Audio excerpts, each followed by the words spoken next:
This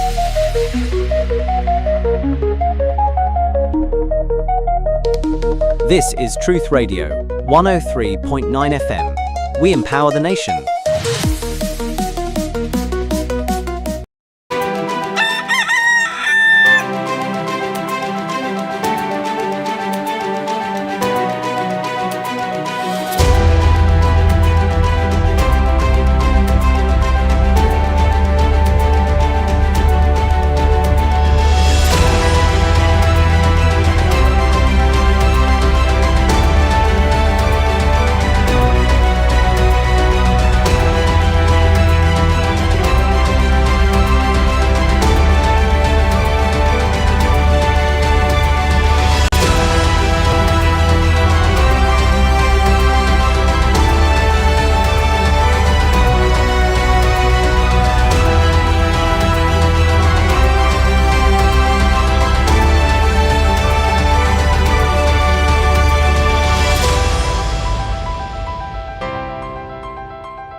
From Freetown, not to the last. Well, me fancy him anyway for do what you say no more. Hallelujah. Truth media. Truth Media. Media. Truth. Yes, you. Truth media. Join on Truth media. Truth media. Truth media. Say unala we dey watch Truth media. Me watch. Unala we dey listen to Truth media. Now listen June. Unala listen to Truth media. Now listen to so media. No, truth. You don't have the truth there. Okay, truth. Unala we dey listen to Truth media. Now listen to so media. Truth media. Media.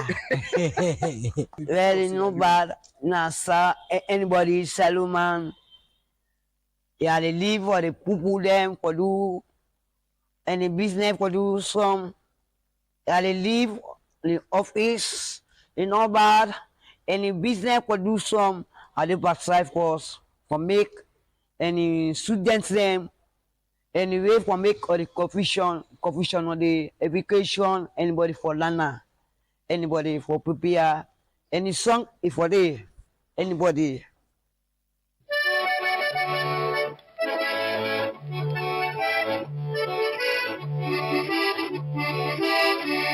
Ayo,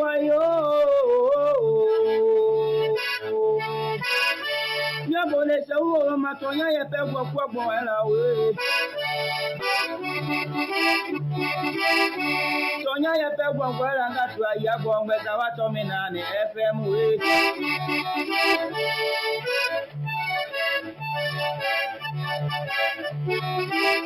Tonya ye pe gbo ela me ngatu aya gbo ngbe sa wa to mi na ni FM.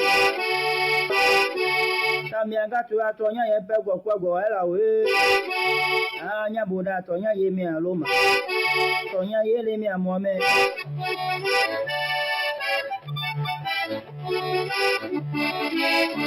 Ya bone jagbe nya le ngeja ti anya le dwe mi do onya ngo lo tonya ye pe gbo ela we. Mi atanu isi vena. Na bo ra bo mi do eva. Anya boda je pe gbu ra bo mi wa bi do tonya ye pe gbo ela.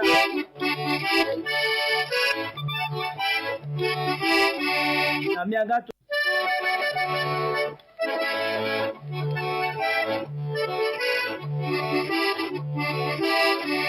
Ayo.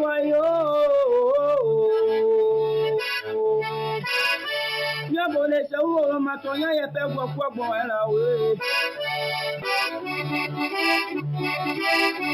Tonya ye pe gwo ela ngatu ya gwo ngeza wa to mi na ni FM we.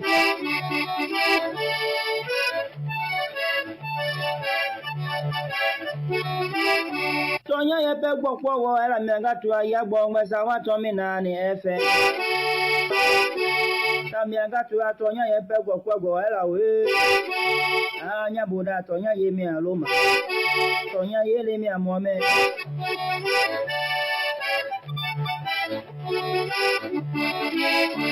Ya bode jagbe nya le deja ti anya le dwe mi do onya gongo lo tonya ye pe gwo ela we.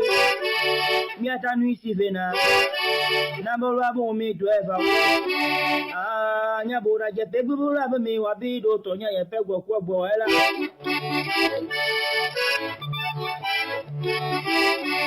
Amiaga tole apapa goti taloba pepe nebe da penegbe nugo ma o aya gbogbe chawa to mi na ni FM ne ma ya mi abede amukeni mo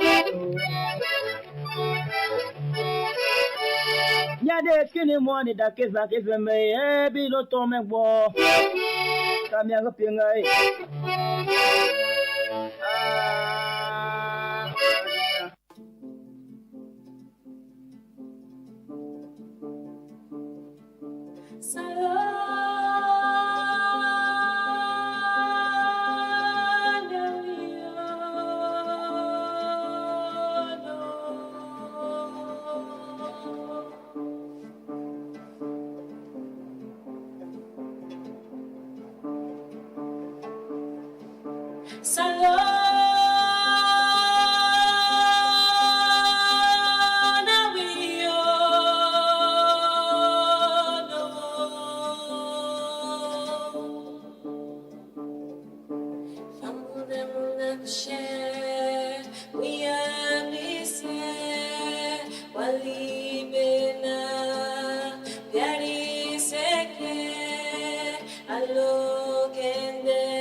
Sierra Leone is a beautiful country. It's beautiful people. Beautiful country with beautiful people.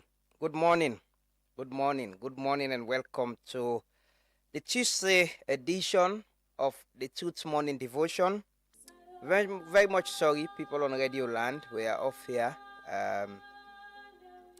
sadly. But we get some technical issues. We tend to fix it, but we're very much sorry.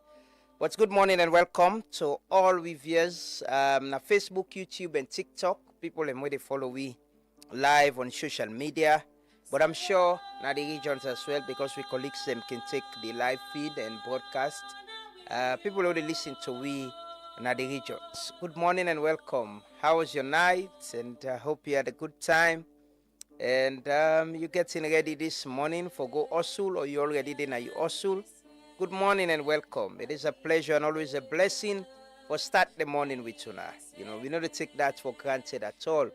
We want to thank Una for that and appreciate Una for starting every other weekday morning with we. Good morning to we people in the diaspora mostly. You know, we can start the morning with we on social media. You know, mostly people in the UK because they're 2 hours ahead, I think. So yeah, and can get started. Maybe don't go on a job, maybe they home, or yeah, then can get started early than we. So one for welcome on all and thank you for joining us this morning. It's always a blessing for wake up. We need to be grateful for that. One for tell Allah thank you for we life. Tell Allah thank you for una life them. And if you dey ready to begin in this morning for go school, I don't know, maybe the kids are on holidays. I think so. For some private schools, yeah, I need to check that. Yeah, but good morning and welcome. Wherever you are and whatever you're doing and however you're getting us this morning. Thanks for joining us. Good morning and welcome. Yeah, we're here again today, Tuesday, the 16th day of June, 2026. Today is, Sierra Leoneans and Africans and generally now get a mixed reaction to celebrating African Child's Day. I remember when we were in school, we all celebrated African Child Day. It's a day of fun, and food go there plenty. You'll dress in your African way. And yeah, kids were enjoying it. We enjoyed it actually in solidarity with kids in South Africa. The apartheid and all what they went through. We were celebrating with them. But lately, because of xenophobic attacks and pushing Africans away from South Africa and all of that, I think even at the World Cup, a lot of Africans supported Mexico. Take Mexican names, Spanish names, and all of that for they call them AIDS Watch. People were doing AIDS Watch against South Africa because yes, of what happened recently. But yeah, well, I'm not sure. There are schools that will be celebrating the Day of the African Child this year. I'm not quite sure. I'll want to see if there will be photos out there of the kids, but I doubt it. But what do you think about June 16, the action of South Africans, and what do you think? You can just drop your comments. Maybe we'll find time and read them out. Yeah, let it be interactive somehow, and we'll find time and read some of them out. What people and think. Because what me think, with written I don't read and the news I don't follow. I think South Africa has a problem of unemployment, and then things say foreign nationals them they can't take their job. And by the way, people should be in every other country legally, But we get this common understanding that with Africans we cannot be that way of. Because I saw videos of Africans who actually get business in South Africa. I still remember this guy with a car wash. He said he has established a car wash, he has invested in it. But the South African guys were telling him, no, you shouldn't. And he said they employ South Africans themselves. But they say, no, you for left the country. And I see Ghana, Nigeria, and other African countries and all repatriates and people them. I don't know what's the Sierra Leonean community in South Africa. It's something we've not talked about. And I've not seen any official statement from our authorities on whether we have a Sierra Leonean community there or whether there are Sierra Leonean professionals there, whether they are safe or not. It's something we have not talked about. And I'm not sure. I've not seen posts because I know if Salon people in Bindede, possibly them for don't come out on social media and raise some concerns. Yeah, but I'm not sure. Hopefully things will be resolved. Africans will see ourselves as one people with one destiny. It's just colonialism. We create borders them around we. And South Africans are people we actually don't enjoy African solidarity. How Africans stand with them during apartheid, supported them. And how we all, how they grow up. Now with primary schools them, they celebrate June 16, recognizing what happened to the kids in South Africa. So they don't enjoy, now people don't enjoy African solidarity. Now people with the African continent don't team up with. So it was sad. I think a lot of people felt bad that they gave for the chase other African nationals them out of the country. That kind way they. And not even law enforcement, it's individuals going after people, destroying their business, running after them, warning them, and all of that. But hopefully, the kids will always find a way to celebrate. I'm looking out for those pictures. If there are any, you can share with people. What do you yourself think? You can drop your comment on our Facebook page, and we'll find time for maybe read few of them out. Good morning and welcome. It's always a blessing for there with on every other weekday morning. And we're grateful, we're thankful, we need to take that for granted. We want to start the devotion with prayers. We want to pray for ourselves, pray for we country, pray for we leaders them, pray for ourselves as a people. Let God make we better people. Let God make we people and win a better people. Because the people and they make country. It's not angels, not to alien them, not to people that go come off far and come, then go come and go. But we were there. Now we for make care. If we not make care, we will continue for complain about here. He expective of who is in power. We all for collectively agree, say we forget a common ground. There are things we should fix as a nation. 5-10 years, we shouldn't complain about them. We for the move, for the move progressively. But let us pray. Join us in prayers this morning. Let's start the morning with prayers. اللهم ربنا آتنا في الدنيا حسنة وفي الآخرة حسنة وقنا عذاب النار. اللهم ربنا من أراد بنا وبالمسلمين وبالإسلام وبهذه الدولة ودول أخرى إسلامية كان أو أفريقية سوءا فشغله في نفسه يا رب العالمين. اللهم إنك عفو تحب العفو فاعف عنا. اللهم إنك عفو تحب العفو فاعف عنا. اللهم إنك عفو تحب العفو فاعف عنا. ربنا لا تؤاخذنا إن نسينا أو أخطأنا. ربنا ولا تحمل علينا إسرا كما حملته على الذين من قبلنا. ربنا ولا تحملنا ما لا طاقة لنا به واعف عنا واغفر لنا وارحمنا أنت مولانا فانصرنا على القوم الكافرين. سبحان ربك رب العزة عما يصفون وسلام على المرسلين والحمد لله رب العالمين. We go pray for may God show mercy over the nation, over the country. Let God show him mercy. Because the Bible makes me for understand, say, he said, if the people, they will humble themselves and repent from their sin, he said, I will heal their lands. So we go pray. Papa God in heaven, we commit the nation unto your hands. We pray, oh God, let your mercy prevail. Let your mercy prevail. We call unto you, Jesus. Cleanse the nation. Purify the nation. We pray, oh God, for making take over this land, the land of Sierra Leone. Oh God, show mercy. We cry for your mercy. We cry for your mercy. He said, if the people then go humble themselves, and I will deliver the land, and I will heal the land. Oh God, we pray.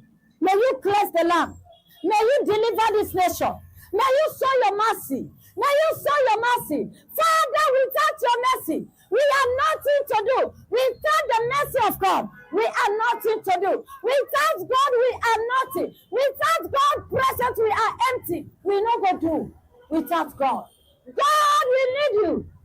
We need your presence. We need more of you. We need more of you. Father, take over this land. Take over the nation. Take over the land. Bless the land. Show your mercy. Show your mercy, Lord Jesus. Mercy over the youth. Show mercy over the nation. Bless we, oh God, and purify we. In the name of Jesus.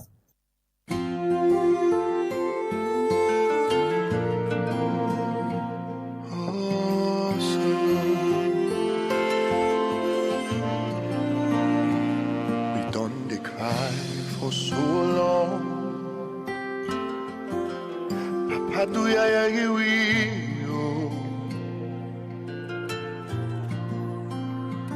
we done the pray, so today, the time don't come for make you answer. Retire for past be and do. Papa, do ya sorry for it? Because we sense the nonsense if we not get you presence. And if we been get drunk, we for don't fetch for yourself. But we not able, now you capable for pull whip and this kulala.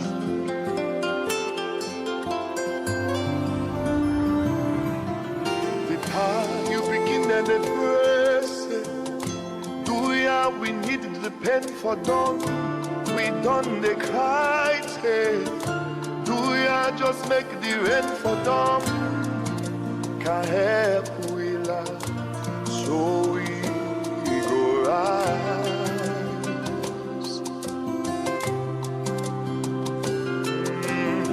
Let we not suffer for the one them, where they dwell the country with their hand. We leaders them, please guide them, make them do good things for make we stand.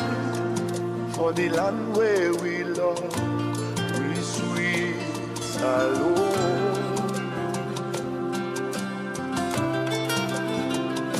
Oh, we dey pray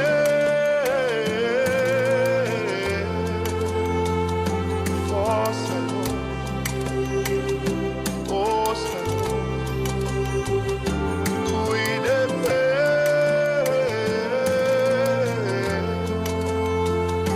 for Salome, oh Salome, praise Salome.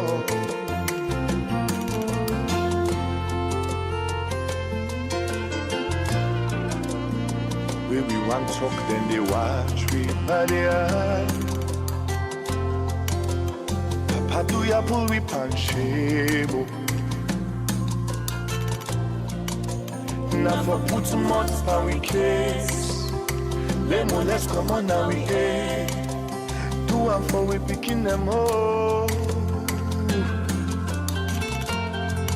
Cause if we been get trained, we for don't fetch for we for. But we know now you capable for pull whip and this kulala. Indeed, we're not able, now you capable for pull whip and this kulala. Now, to God we hope and trust thee. And na in no more go guide and protect we, na in no more go bless we, na in go guide we to the right path, and we make we better people, you know, and we continue for pray that Allah make we better people, and make we people them way go understand, say we get a role for play, you know, for make this place a better place, because it can only be us. It can only be us as a people. For now, people and they make country, you know, country is not made by itself. But we want use this morning for extend we heartfelt condolences to the APC party, and following the death of the national chairman, Alhaji, Honorable Alhaji Minkailu Mansaray, where we understand say die out of country, but plans they on the way for bringing body back na Freetown. We hopefully go talk to the National Publicity Secretary of the main opposition APC. We na CDR tunings for give some updates on the funeral plan and within this loss mean to the party. But that's about it, you know. Death will come, no matter how powerful you are, no matter who you are, no matter what title you have, no matter nothing. Not there's one thing where we all share in common. We all share that in common. Death. No matter how powerful you are, no matter which title you get, no matter which position you get, there'll come that day where they go announce we on death just like this. It might be tomorrow, it might be today, it might be me, it might be you. Prepare yourself for a more. Where they live your life and they move around, just get that common understanding. See, now the thing where you don't know when it happen to you, you don't know. You clearly don't know. and we'll get opportunity for serve, especially we in the public space, whether in public service, whether in civil society, the media, private sector, but you know, possibly take the decision for the lives of people, of millions of people, of for your nation. Make sure say you do them diligently. Make sure say you do them to the best of your ability. Do them with compassion. Do them with the fear of God. Do them in having in mind that there will be a time when where you not go there around. And how will you want people to remember you? How you go let people and talk about you when you know there. Death is inevitable. It will come. It will come. You all say they come. You get money, say it will come. You'll die just like the man will not get nothing. Sometimes then the coffin and can different no more. And sometimes the number of people they go buried. But we all go down that hole. They will put you down there. And nobody know they go inside there with you. All the people, all who love, we so cherish, we like them, we love them. But then down and say them bury with them. No. Now all man they go inside you. Now you the did it. But we believe in the hereafter and the religion same. You go there and begin answer your questions same way then they ask you. Let Allah make them easy for we all. May his soul rest in peace. See the president send in condolence, say deeply saddened, and a lot of other people, the vice president, the first lady, the former vice president, and Honorable Kande Koleyum Keleng. He said, begging they bring people in together. You know, see how politicians them from across the Sierra Leone People's Party, I see them pull a press release as well, extending a condolence to the APC. We always get positioned, and today we really pass the inside SUV. We won. One day we that we won't get for pass with you. Sometimes if them put you inside we won. Now slow one they go in a gold speed and slow people and they be new. Sometimes the one way you know what lay dinner that funeral they say if you go day. But if not touch and touch you back, now people and get for touch you, then go touch you inside the box and care you go. So this world is nothing. The alala, the yakba, all wo depa. It comes to an end one day. Your own time will come to an end one day. But people will remember what you do the time when you bring the opportunity for serve them. That is what they will remember about you. People who get good experience with you, then go share their own. People who get bad experience with you, then go share their own. But now you get that loaded in now. Now you want. Nobody know they go inside that old day with you. Now you want they go inside it. Let God guide we. Let God give you sorry heart. Let God give you empathy. Let God make we remember say, all what you they do now so there'll come a time we're not going able to do them by ourselves. As you die, we Muslim we need to tell unless otherwise for certain situation. But as you die now, you name the change. Imam Cherno can remind you every other day where the lecture na masjid up here. I can remind we. See where you die, you name don't change you. And they call you Alhaji, Honorable, His Excellency. They remember and say cow the body now. A body now, you know body. Say una bring the body now. Una take time with the body. Logo the body now. A body, your name don't change. You're human. Body, all the title gone. Everything gone. Left to what you do now, your goodness. Well, now in God go judge you with. But we self go remember waiting to be your goodness, waiting at the bad thing the way you do. Go remember that day. Let God thank you that way. Who die tomorrow bambas and call your name then say astaghfirullah. And they better way die safe. Let God thank you that day. Because we all can be good people. We can be bad people as well. But try for be good person. Get empathy. Get sorry heart. Get the fear of God. And remember, say there will come a time where you not go walk on this heart. Now people and get for touch you. People and get for clean you. You're not able to clean yourself again. That morning when you go wake, you open the shower, you build the water. You're not able to do that day again. Now people, and they lay you now. People and clean you. Sometimes some are people you don't even know. You don't even sabi themselves. You know? This world, you know, pray the moment here go make we reflect. And with people that we get political power, with people that we get leadership, go reflect and understand, say, this world is not forever. The titles, the names, the riches, the whatever, you not take them anywhere. You not. They need to bury you with money. They need nothing.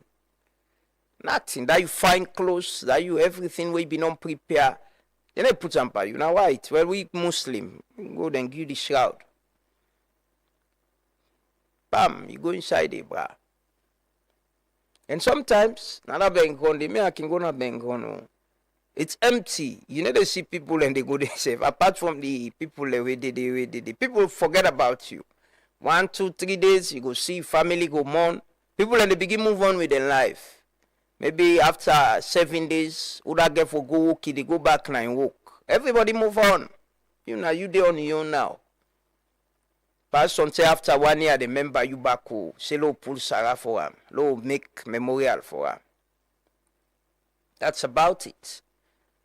So let God guide we and make we better people and make we understand, say, you know, nothing only lasts forever. Nothing at this world. We as human beings. We come, we play our own part, try for do them diligently. Serve your conscience for God and country. Try for do everything right and avoid everything wrong. Because tomorrow, Bambai, when you die, you go only remember you. In a good way. And now you get for go give account for everything you do. Lord, take that. We want to extend we heartfelt condolences to the family and the APC party as well. And like I say, hopefully we'll ever talk to CDA Tunis for get some updates about the funeral preparation and all of that. But they take the anthem and pledge quickly. We ever come and can take some stories them. Today inside the program, we ever talk to the Minister of Internal Affairs, retired Mori Lengo. We can look at the efforts they go on for, you know, strengthening law enforcement institutions in the country for address lawlessness and indiscipline. They can talk about that this morning. And also, we gave a talk to Gismed Suma, na business economic analyst, na politician. We can talk about your point of view in fixing our economy, creating jobs, and reducing poverty. Continue for still to take the anthem and pledge and come back shortly. I pledge my love and loyalty to my conscious here on you. I vow to serve and faithfully at all times. I promise to defend honor and good name. Always work for unity, peace, freedom, and prosperity. My put our angels above all else, so let me go.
when the man can stress, I can even smoke cigarettes.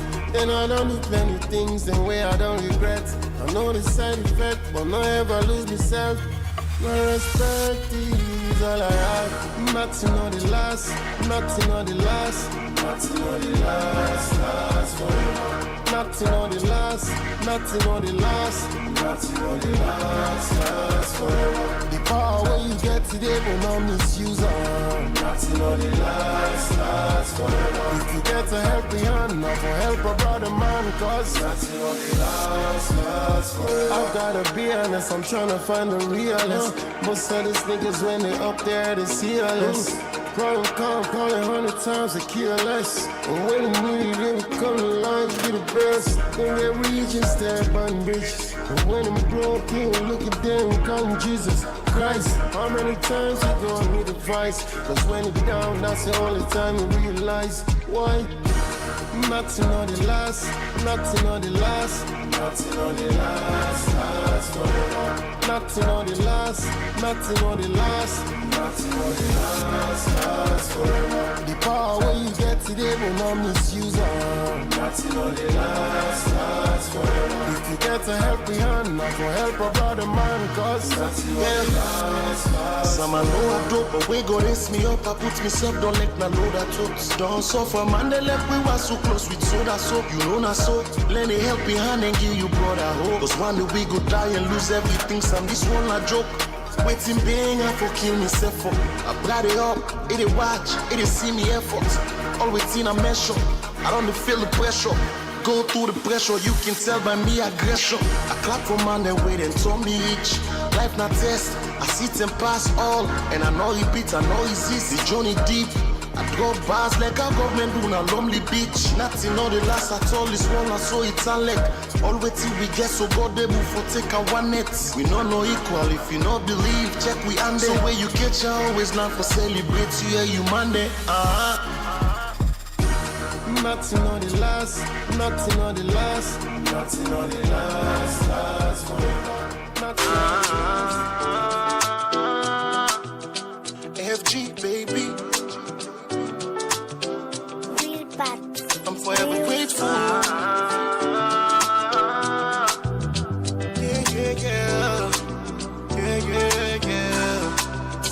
Yeah. Man, another age 40 again. Tell me waiting being pulse in the chest. After all waiting pulse in the face. Why die knocking the wait? To me enemies and fans. Once in a while buy drinks and dance.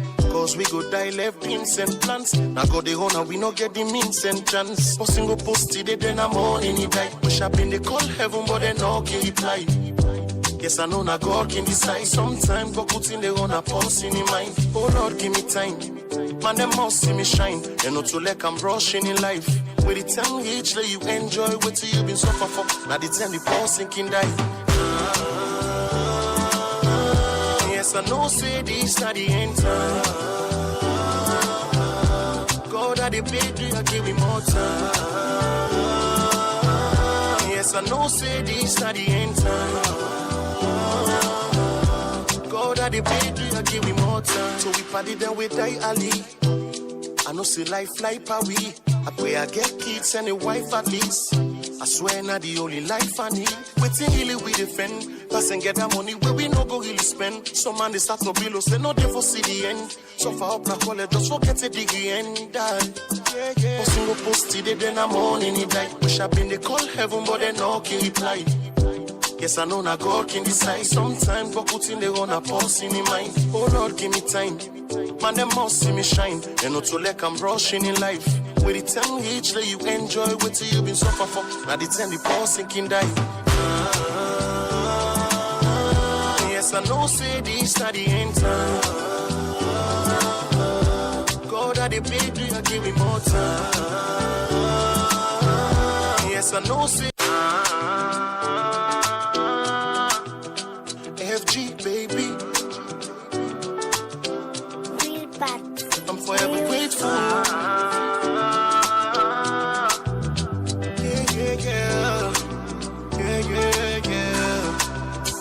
Yeah. Man, another age 40 again. Tell me waiting being pulse in the chest.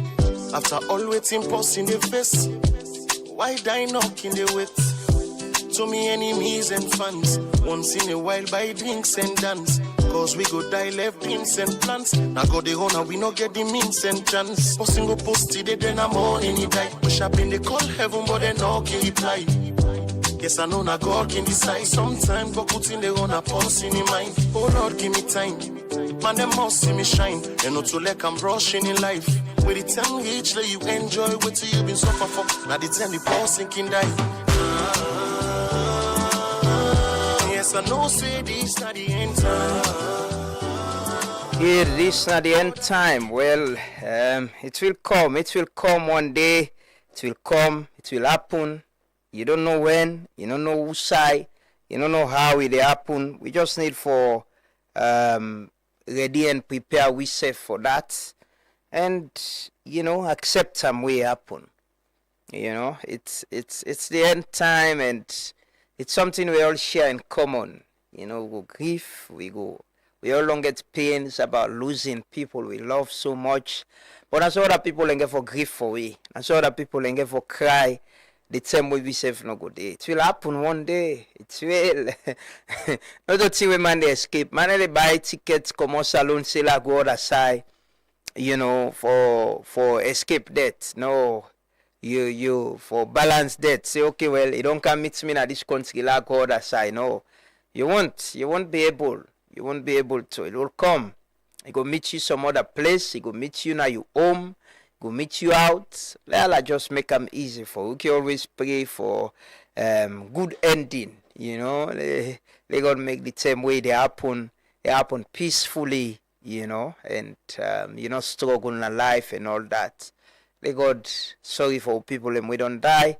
Who they alive, they continue for give you strength, the energy, well body, but also consciousness and awareness and understanding and empathy.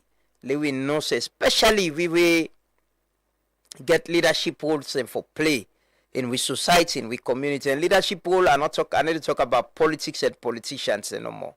But you the chief now your community, you the youth leader now your community, the councillor. We all get a role for play. Waiting meant for people, give it to them. Show leadership. So tomorrow, when you know people go miss you, then go remember you for the good things same way you do. Not so way they announce you begging people and say, alhamdulillah, better way you go safe. Well, we can take some stories then. Then we hopefully go talk to CDA Tunis before we get to first guest this morning. At the program. But I just want to give some quick updates about the keke rider and the police situation. I get an update from a police source yesterday. Say it's not clear whether the rider is still in detention, and under the time for understand presently if the rider is in detention or whether they don't left him. But clearly, waiting I understand that CDID they are looking to the conduct of the policeman and say the police officer then call him blah. Na Congo Cross Police Division attached. He already there on suspension and they help CDID with the investigation. But at the time forgets I do a follow up, but I not get a response. At the time for understand whether the waiting at the situation with the KK rider. Is he in detention as well, or he has been released, or waiting at the situation with him. But waiting, I'll confirm from the police, from a police source, a very credible police source, now that the police officer we then call Blah, they say attached na Congo Cross Police Station, they suspended him and it helped the CDID. The CDID actually now the internal investigation system of the police. They say they never investigate the matter, but is on suspension. We go follow up on that matter then go they bring gonna come up updates to now. But I want to appeal to we brother them with the ride keke and bike. You know, it was wrong for the police officer for slap anybody. No, it's even not just a keke rider. It was totally wrong. You're a law enforcement person, and naturally on that video there you're not. I don't know. We don't see the video of who side everything starts, but on that video they side the whole thing happen. there is no like you're under threat and what, and you can effect arrest. You know, police, you get power, you can call for reinforcement and you can effect arrest. But also, so we keke rider, okada rider them, you need for sure respect to police officers. We truly need for sure. We already use the road. We need to show respect. These are parents, these are family people, these are Sierra Leoneans where they sacrifice. In every institution you get bad people, but you get good police officers as well. We need for sure respect to them. I can drive, I can see police officer, they break keke or okada. They know they break. I can see that there. I don't see them. And I can then at traffic, you go get keke rider where they carry the book that traffic there. Like, man, I don't then as traffic lights, they don't wait, then they cross. It happens. We all see it. Then can break any side, you go to drive so then park before you so. Come and park before you. You know, we need for respect the law. We need for understand say there are traffic rules. We then give you license, rules and they where you for follow. In everything alive, you get rules them. And show some respect to police officers. I don't know who side this level of disrespect come on, but it's very, very high. It's seriously high. There are a lot of videos going around between keke rider, okada rider, and police officers. Them almost every other time. And it's an issue that needs to be addressed. As much as the officer them. Then they were the harass unnecessarily keke rider, okada rider. But you get very good one them back with the try for enforce the law where they do their work. But now so you get lawless okada and keke rider them back. And you get okada and keke rider them we're very respectful. Where they do them best for obey traffic rules. I don't see them. I don't see plenty of them we go break. If they see people they want cross and go break, allow them for cross. If they see you they come out some side and go break, allow you they come out. If then a traffic light, then go break them, wait. Till the light come green before they move. But you get the other one, the man, wow. Then go bang you, then cost you back safe. And go bang you, then cost you back. But it's something we need to discuss and accept that it's an issue, it's a challenge. It needs to be addressed. Let not escalate. Let not get to a point to say, where they see these fights, they happen every other side. You know, we don't need to forget that. We law enforcement need for day, now they work then they do. We need take care of okada for move people around as well. It's now we normal transport system now, you know. See what can find Boston, so don't pack for us. Anyways, let's take a quick story. The National Tourist Board been pulled an announcement recently where then they warn bar owners along the beachfront, along the beach, say they get certain time where they not for go beyond for play music, you know, and they say people hotels and then at the beach as well, because if you play music till late, you're not neighbor to hotel. You go disturb the people who they live in that hotel. But my colleague Kaifala been go down at the beach and put this reports together. I'll take that quickly.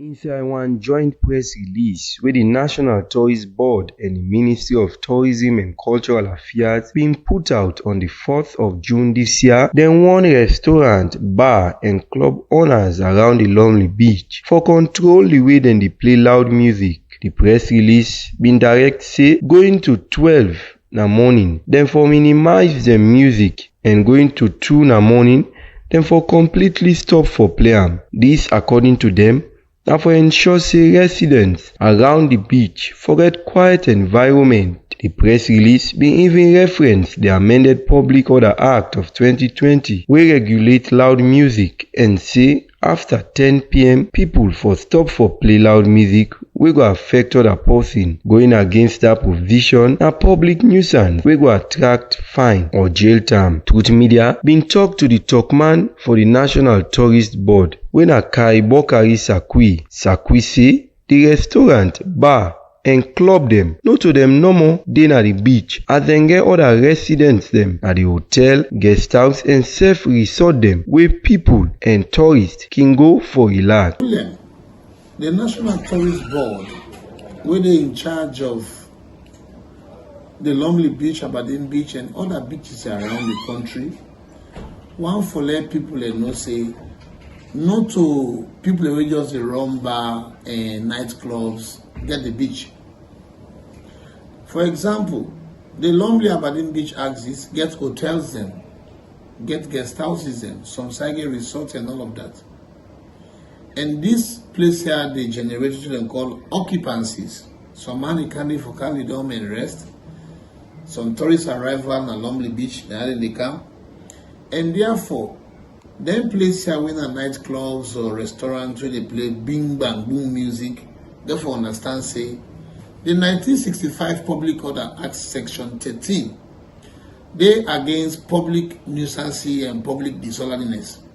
Truth Media been also reach out to the business owners them na the beach. With music, especially loud one, na a major tool where them business they survive by. The regulation na almost next to permanent ban as them business in survival one depend on this. Business at this beach area, they don't go in a way where we self somehow retire.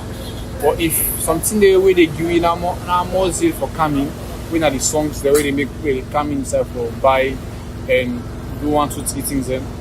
If you say if that they don't stop and power, because I almost stop.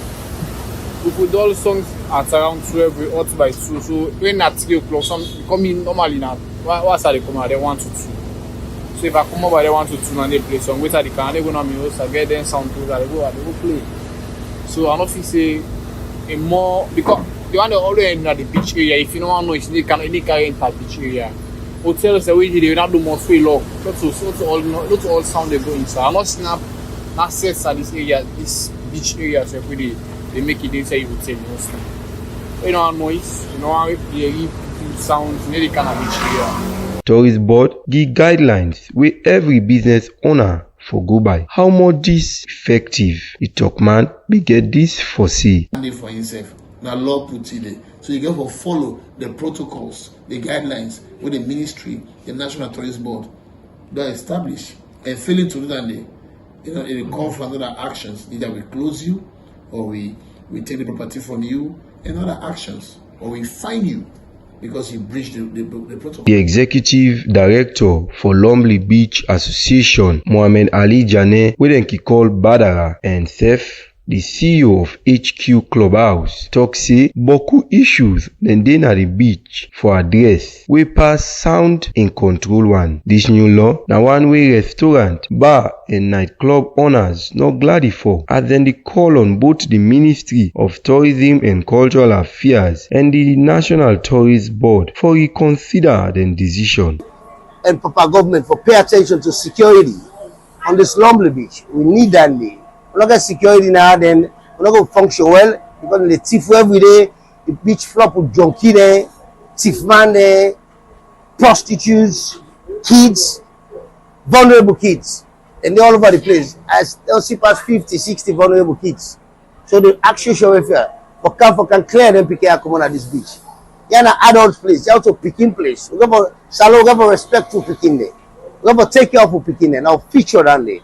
Only they do nothing more than they picking and they all over this beach and pass 50 to 100 picking there at this Lonely Beach.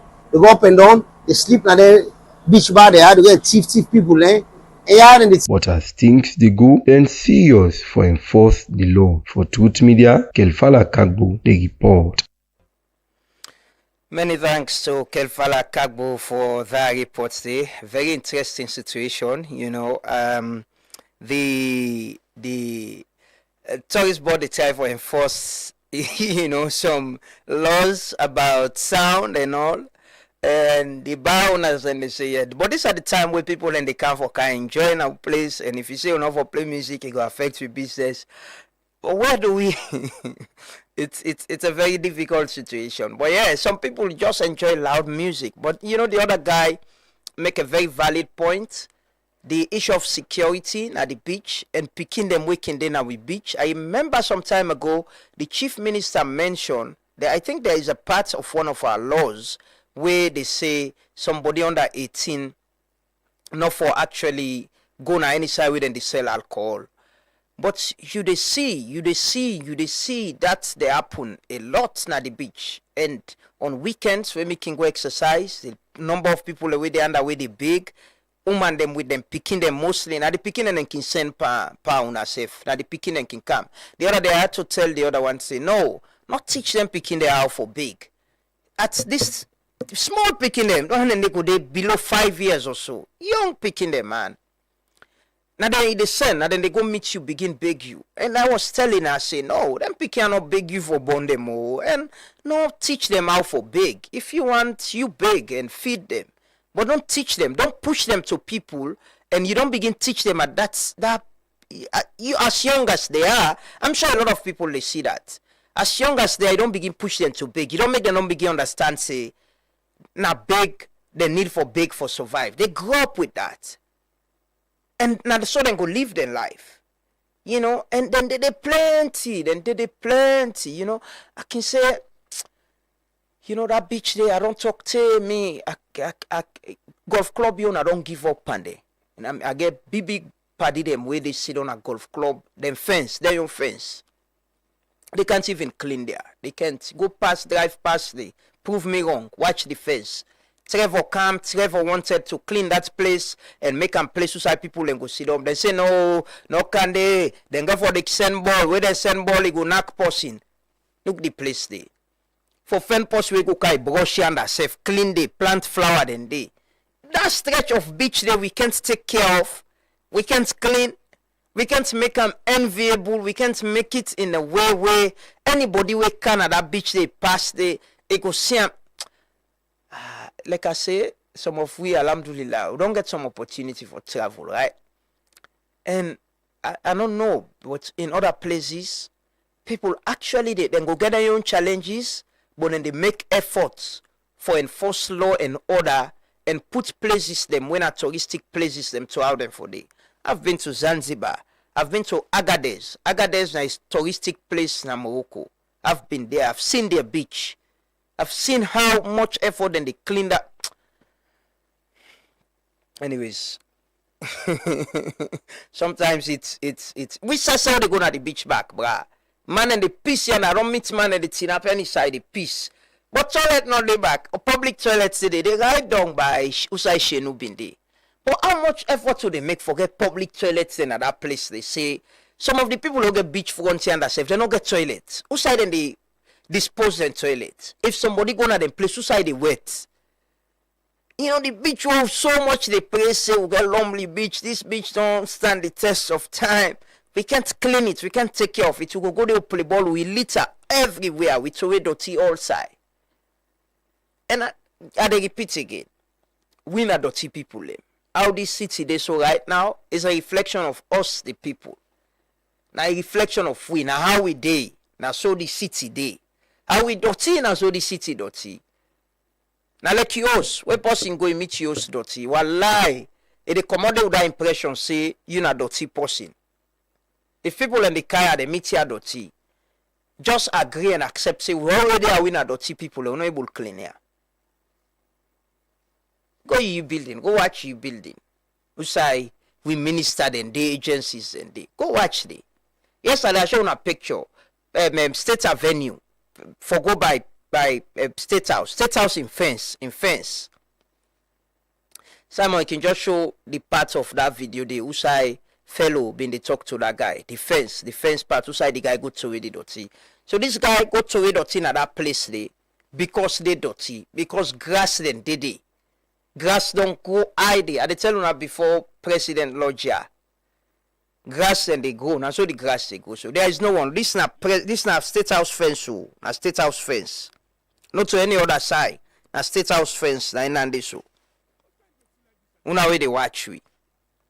A State House fence Sandy. We can't clean this before President Lodja. We can't cut the grass. We can't make it decent. Say now how President they ladies say are decent.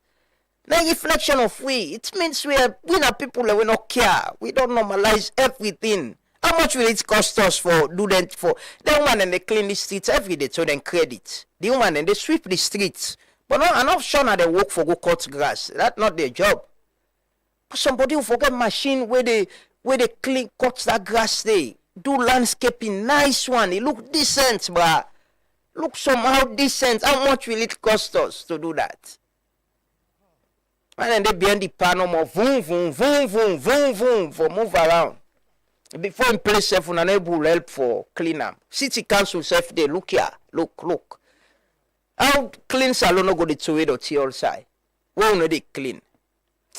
Anyway, no take another story. On another side, there is this nice part about salon.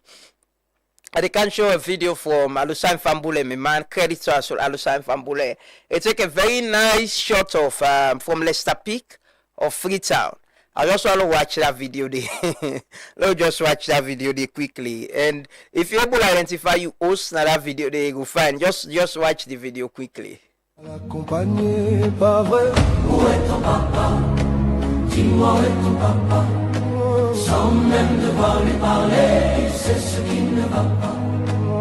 Ah sacré papa, dis-moi où es-tu caché? Ça doit faire au moins. So now, I'm sure a lot of people are sabi Alusan Fambule. A bit host and they do a lot of short them videos them from different places, and actually they show the beauty of Salon, not only Freetown, different places, side them way people they don't know about. And I want to thank him for what he's doing, you know, showcasing Salon, places the way people they don't know, bringing it to the public with videos them way they do. Then from Leicester Peak, it take that short there.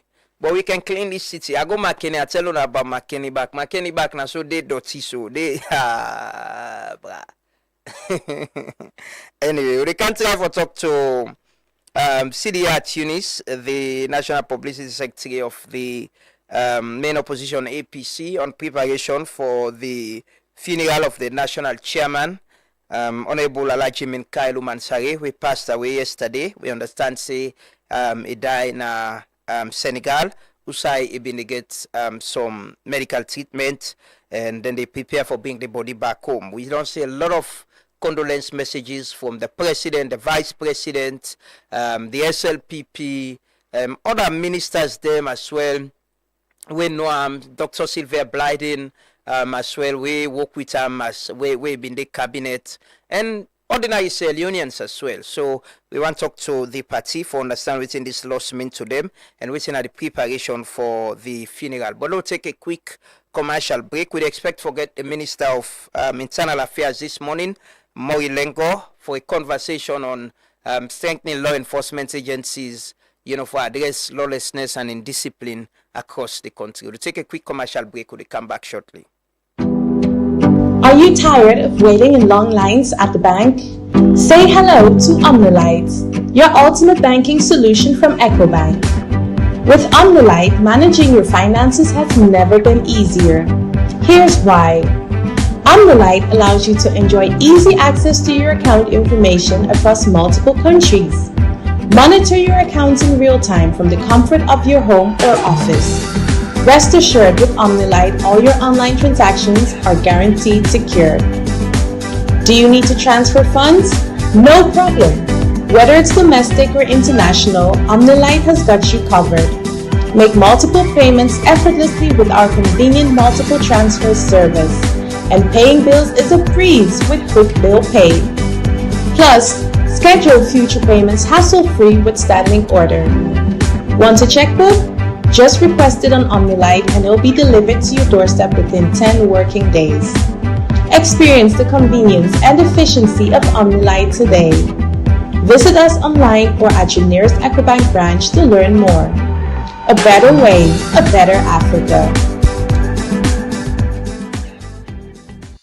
When starting your day, getting fit is the first step. When the hustle starts, nothing should stall you. When it's time to plan your future, saving should be easy. When you're ready to expand, no room for excuses. When your child needs relief, waiting isn't an option. And if it's you asking, no isn't an answer. Because for us, when it comes to banking, it's all about you. Across Sierra Leone, more people are asking the same question. Why buy fuel anywhere else when Cornex gives you more?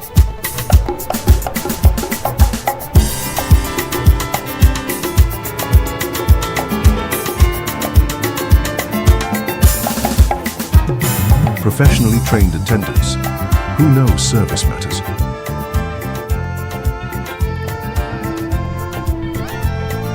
Conex Fuel. A litre is a litre every single time.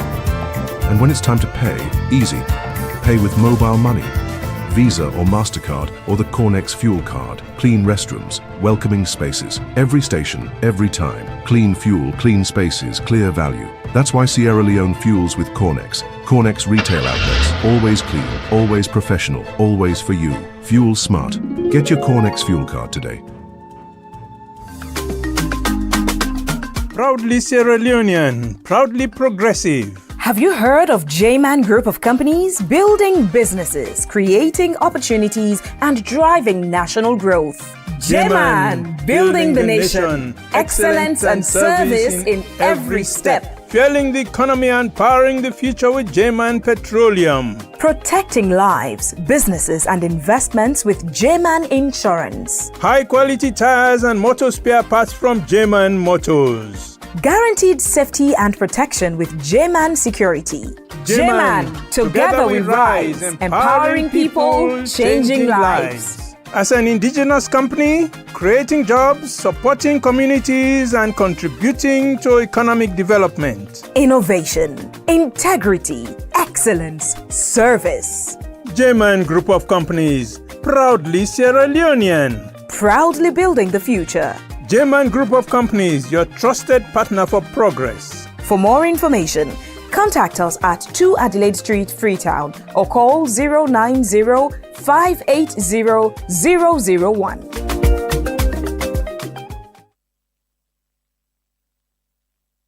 Flexible data and voice plans them we go fit you lifestyle. Try the Colat Mini for just 70 Leone and get 2.5 Mbps speed for 7 days. You can need data anytime. Your bundle they give you fast internet anytime you day. For you can prefer customized plan.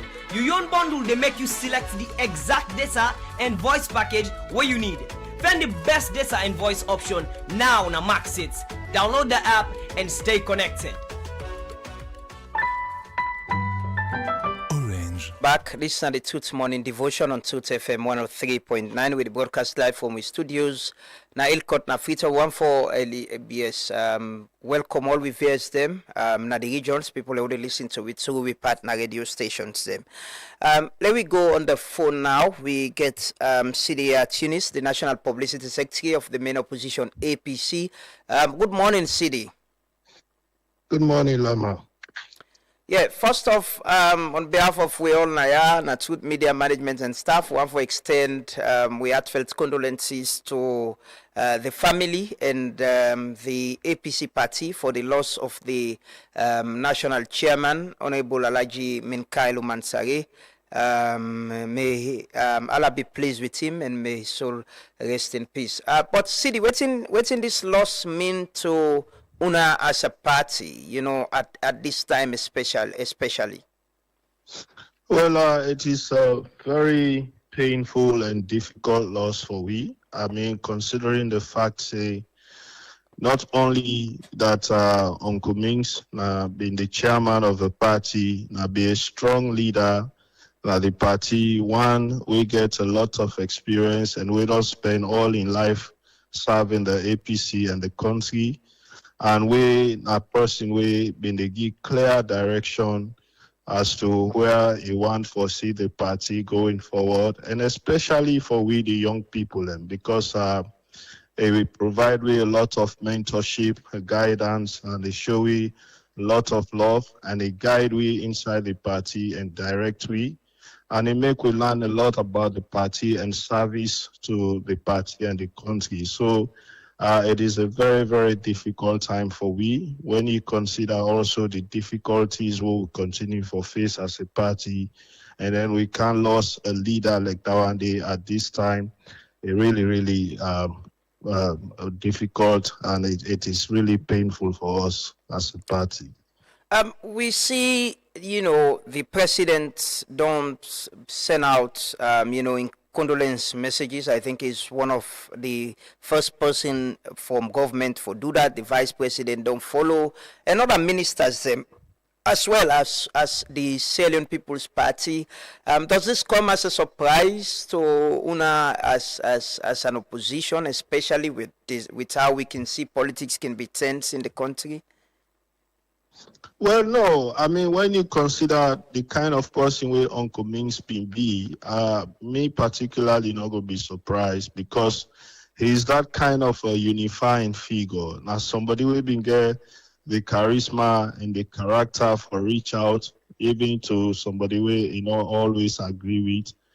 Once now in the interest of the country, he go reach out and he go ensure say that peace and unity there. And a man will be also get good relationship with people across the aisle of politics, considering the number of years where you don't stay in politics.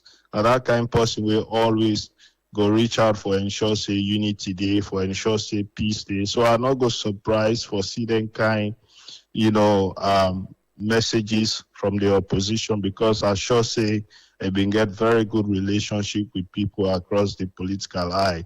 But of course, then kind moments they are also a moment we can mostly unify the country. I only hope say going forward we will continue in this manner.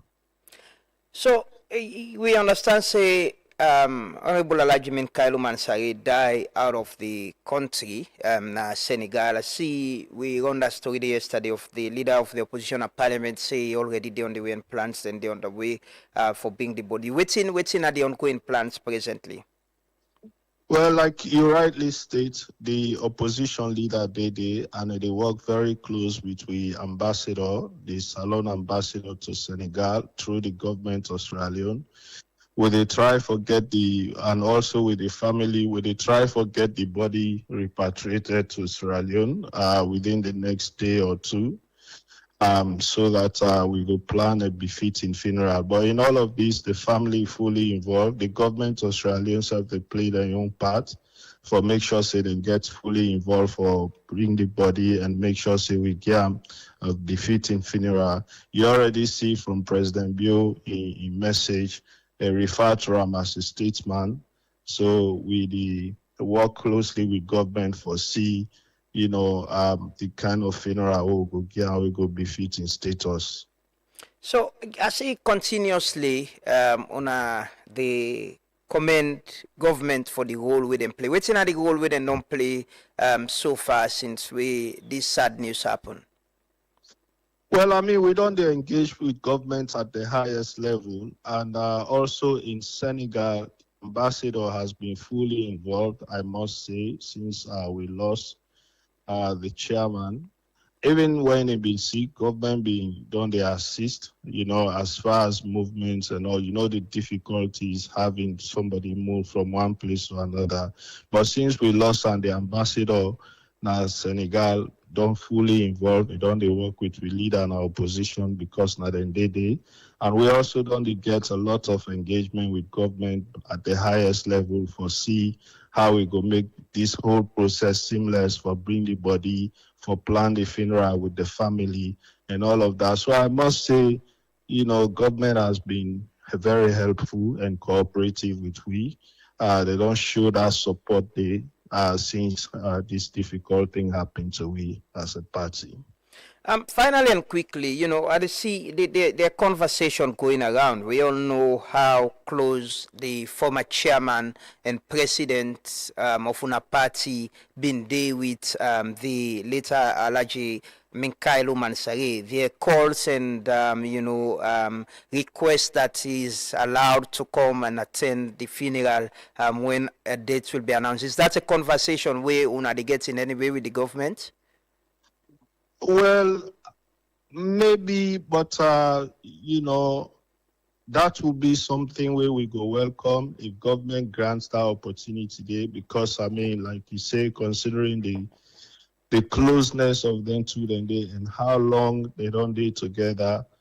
Uncle Mings was a very loyal, supporter and servant to President Nkrumah, former President Nkrumah, and they don't practice politics together for many, many years. It will be very, very much difficult and painful for late President Nkrumah not able to attend the funeral of Alhaji Minkailu Mansaray. So, I mean, whether that kind of conversation and they not started, but me personally go like for see government, make them possible for let President Nkrumah attend this funeral. It will be a very unifying moment for us as a nation. It will send a very strong message of unity and solidarity as a country. And I sure say it will go a long way for do good to this country. Okay, finally, waiting at the funeral panel, which message you go want give to members, sympathizers, and the public out there with regards to the funeral? We will continue for meet. We do hope for get clearer information from Senegal today as to the time and date for the arrival of the remains. We will communicate that to the public. We also don't set up committee jointly, the party and the family, where they work on the funeral plans. As we sort out the details, we will continue for bring that one day to the membership. But meanwhile, I could just ask that we all continue for pray for Uncle Minks, for let Allah subhanahu wa ta'ala grant him Jannatul Firdaus, and I will continue for call on the membership will remain calm and peaceful, and this unity will don't begin for sure. So as a nation, I pray that we will continue in that manner. May Allah grant them peace. Amen. Amen. Thank you so much, CD Tunis, for speaking to us this morning on this. And we go hopefully update the public when we don't get a date for the funeral and how the body get for come. But thank you so much. And we also want to extend heartfelt condolences to the family and Una as a party as a whole. Thank you for speaking to us, CD Tunis. You're welcome. Thank you. That Nasidi Tunis, the National Publicity Secretary of the main opposition APC, been to talk to we about plans and for the funeral of the late Honorable Alhaji Minkailu Mansaray.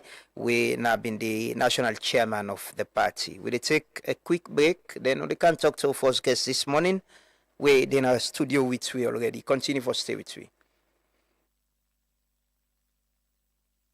Orange Maxis gets flexible data and voice plans them we go fit you lifestyle. Try the Colat Mini for just 70 Leone and get 2.5 Mbps speed for 7 days. You can need data anytime. Your bundle they give you fast internet anytime you day. For you can prefer customized plan.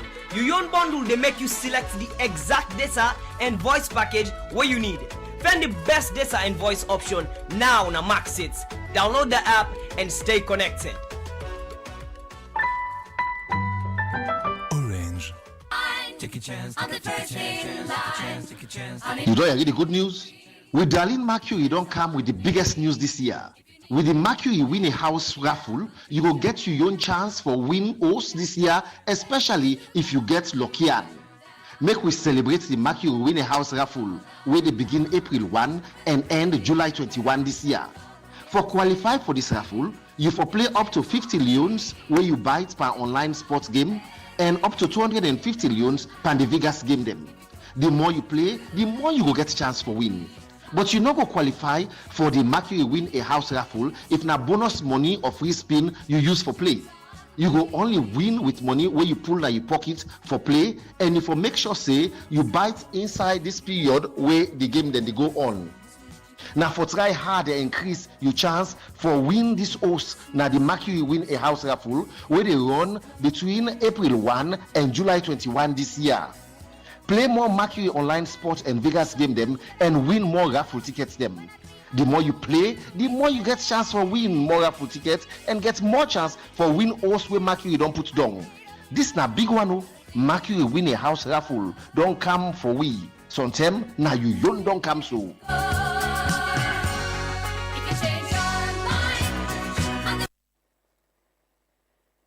Good morning once more and welcome to the Truth Morning Devotion on Truth FM 103.9. Welcoming all viewers, listeners from across the country. We want to say thanks to our colleagues in the region where every other weekday morning they connect this program to the radio stations in Falaba, Koina Dugu, Kaila, Bo, Kono.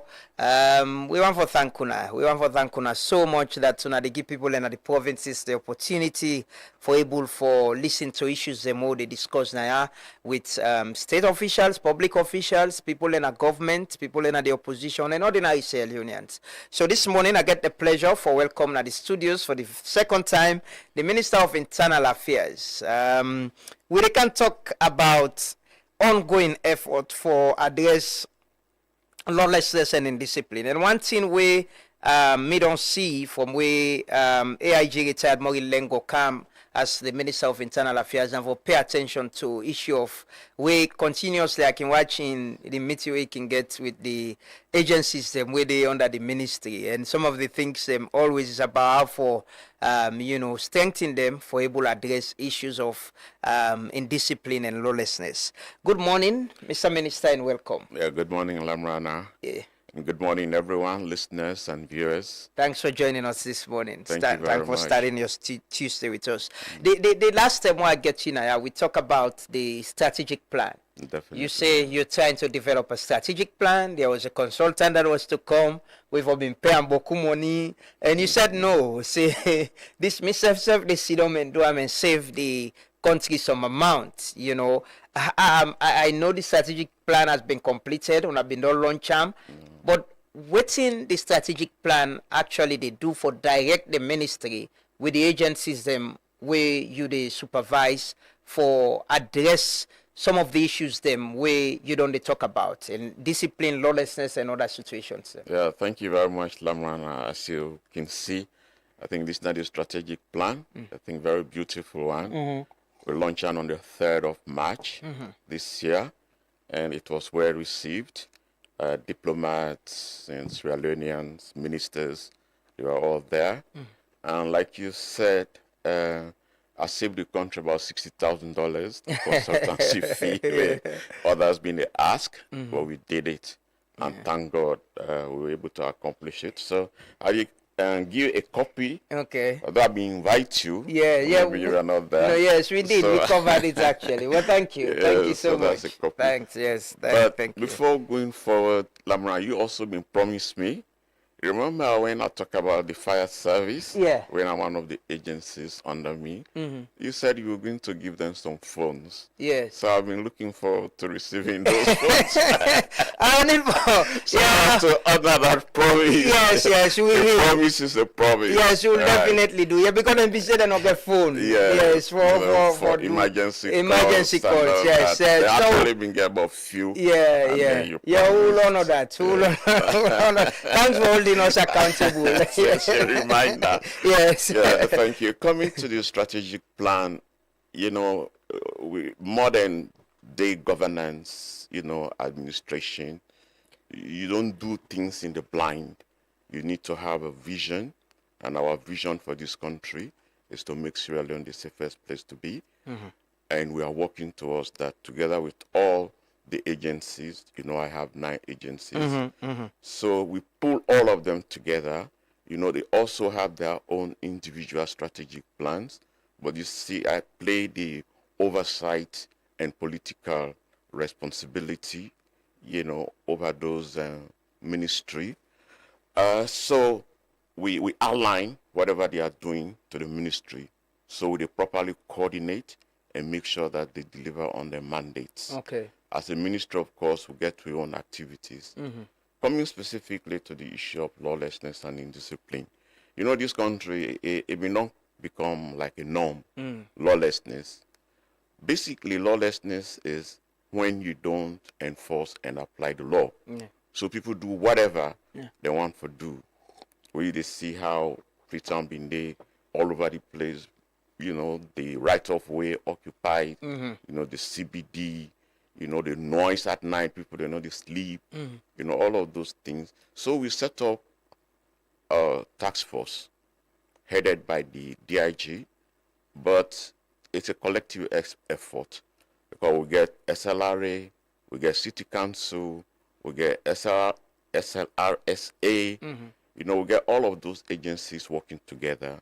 So they will identify the issue, they go in the first instance and talk to the people where get the place, then give them warning, then write to them, say this time we no want to make you continue for there. So but when they go back, if you still there, now they can broke you, especially when you're on the right of way, identified by SLRA.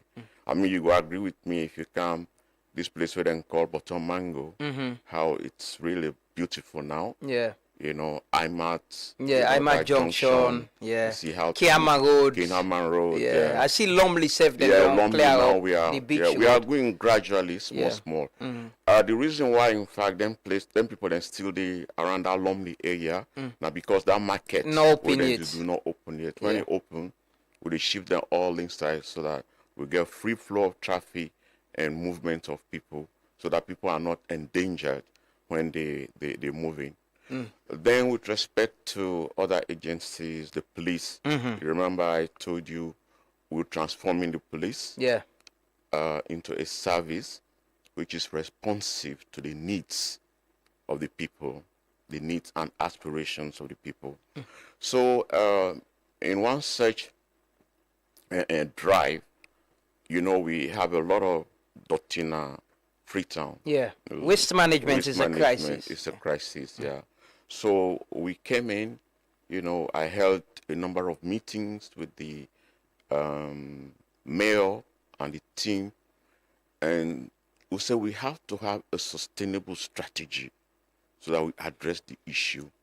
Luckily, they don't get bylaws. But the bylaws, they need enforcement, and the police get the big enforcement capability. So together with the local government, we, the IG, we came together, we developed sort of working MOU. Okay. Which in fact we have signed, and now it's the issue of implementation. In the bylaws, it provides that every household for register with a service provider. And that service provider, and I forgot to take the dirty, a Karango is supposed to go, not to clean salon, then but then we don't get to go dump on gutters or any side no more we then go see. Once they don't remove them from your own place, like in your left hand day. And we think say if we address the household dirty from coming to the streets, we don't address 50% of the dirty. You know, the one they now on our street or their markets, they will be taken care of by city council. So the implementation is the next. So that network, that collaboration there, we showed that here, and I felt very impressed that you know you get local government partnering with central government and law enforcement agencies for address a crisis we will get when like waste management. Exactly. So that coordination there was done by the Ministry of Internal Affairs. Definitely. And enforcement is ongoing now. Yes, we will soon start. I mean, when the mayor comes back, and then we'll start working on it. Okay, let me look at the strategic plan. Some of the key pillars and objectives: institutional modernization, border security, drug control, migration strategy, institutional governance as well. But let me take institutional modernization. You know, decentralization of agencies them where they under the ministry, say immigration department. You know, I've been under the chief immigration officer now, and one of the things that we've been talk about now how people are not go get the burden for left the provinces say they one can take passports, can spend this and spend more money. How done they don't happen, the decentralization of the services? That's a big achievement. We've gone to McKinney, we've gone to Bow, we've gone to Kenema, and we've decentralized immigration services, including the issuance of passports, the issuance of emergency travel certificates, and resident permits. So nobody, no need for can of return again for those services. And besides, it has been digitalized in the sense that you can just www.slid.gov.sl, and then all the services then you can get it online. So like even application form for passport, you can do one day. You do payments, and then you can just select which part of the country now you want for go do your biometric. If not both Kenema McKinney, it's your choice. So you can go there, then take your photo, you wait, then give like a couple of days or a week, and your passport will meet you. So you dey collect some direct na the office dey na the Yeah, from from the provinces. You know, we don't even start McKinney. I mean, we don't do like 2025 and Kenema about 50 or so because I first we've been do. Yeah. So we don't do board now. So people are very happy. And in fact, the first applicant on McKinney, I was so happy with that. And I mean, pay for him passport. Okay. And she was so happy, you know. Okay. And the people were really, really appreciative.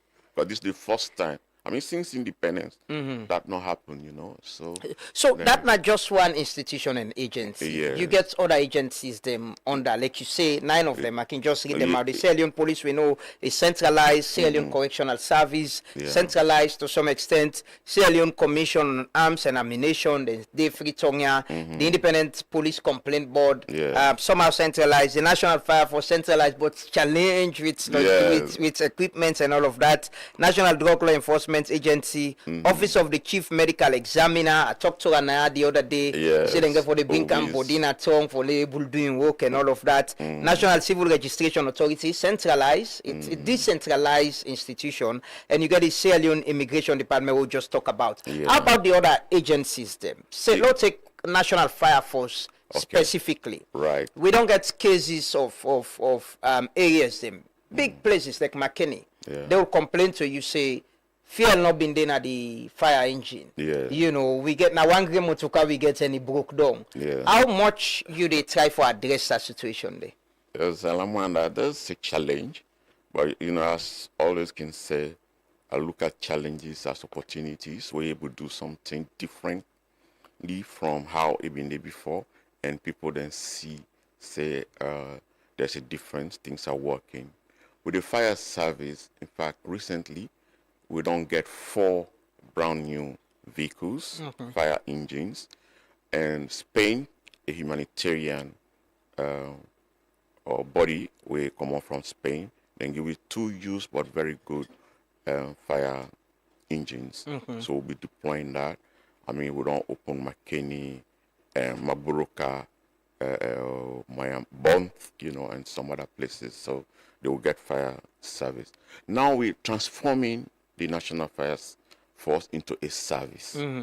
And when we say we transform it, it will also be generating income in the sense that when they provide services, because that's what we are looking at, they will get some revenue from those services, you know, like coming to give you advice for your studio, inspection, and also even at some point selling the fire prevention equipment, extinguishers, standardized ones, not to the substandard ones. But you know, His Excellency always insists that whatever we do, we forget consultation with the community. So now we are holding consultation, you know, on the concept and also the bill for transform the National Fire Force into a service. Okay. So those are the steps then we would take, and it's all part of our strategy. At the beginning, you come back to the immigration department and the passport. You know, before now there was this talk about, you know, part of the agreement now.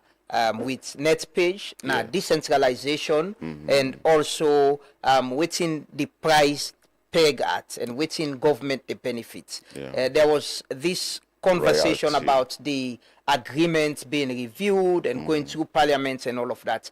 Has that been resolved? Partially, in the sense that we now know, and it has been established by the Attorney General and Minister of Justice, that the contract runs up to 2028. There was some misunderstanding as to whether the contract is still valid or not valid, but now that has been established. And part of the agreement was the decentralization. But we, as a government, now being we responsibility for law provide the office space. So that NetPage will carry in equipment and staff. So that's what we've done. In fact, the next is UK, and the other one the US. US. Okay. Yeah, hopefully they will be coming next. Mhm. So the issue of the cost of the passport was determined in the contract, but then we said for review. But when we realized that we'll get for do this decentralization, and also because it has expenditure costs, you know, operational costs, etc. So we hold on to that. So when we don't do the decentralization, we'll review what their expenses are, and that will now inform whether we need for review the price or it remains as it is because of those extra costs. But government is yes. Yeah, go ahead. government is not benefiting because they are paying 10% Okay. of royalty. Okay. So they don't pay some millions, you know, since September, where we've been reviewed and then we agree because they complain that they have certain constraints, but those constraints are telling it's no longer there. So let's come and at least let government get something now. So I'm not get the figures now, Okay. but it's, I mean, in old Leons, you go say they'll pay some billions. Okay. You know, Is there an indication that the prices will reduce? well, as I say, when we do that review, after all the decentralization, we look at the expenditure, you know, and then we can determine that. Let me look at the strategic plan and border security. Now, Yeah. one of the objective, you know, of and one of the things I'm wishing for establish a specialized border security committee and opening of designated refugee asylum seekers, deportees, returnees. We got very recently, just a few days ago, the ministry, you know, you make a statement about this QNet thing where they go read now Watalo and all.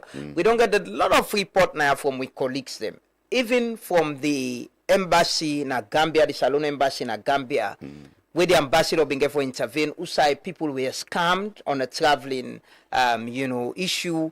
People in the traffic, people Usai we there with addressing human trafficking and strengthening with border security. Yes, that's a serious problem, and I want to use this opportunity for that appeal to young people that, you know, where people then they can appeal to them and say, oh, will they care you go, will they give you work, you know, we'll do this and that for you. Most of them are scam. Let them not fall for them. Now, coming back to your question, is the issue of getting more intelligence. But, you know, Lamrana, sometimes it's really challenging. The people who are victims, when we get there, they know they tell we, whether then they behind all this, whether they facilitate. Let's say now some cult business, you know, then they swear or something. So, but recently, we again intelligence, I pass on to the Waterloo, LUC, and the regional commander. Then go raid. They arrested some people. So we get for charge. Then definitely the one that will find one thing. So we get for really collaborate because it's not only happening in Sierra Leone. It's happening in the It's other a network, a huge network. Yeah, it's very organized and criminal groups, you know. Then they operate. So they can take people then like from Mali and other places and bring them to Naya. Yeah. Then they take people then Naya, then And Kerengo. Yeah, then take Naya for Liberia. Then they take from Liberia for bring them can. So these are the way they working. But until we break that network, we'll not go and resolve the issue satisfactorily. But again, we also want to talk to our people because they are the victims at the end. And let them not fall for those things. And I appeal to you to when I mount a campaign so that will target the young people. Because most of these things when they talk about lie and they lie on them. And at the end of the day, even when they go within in the face out there, I mean it's horrible.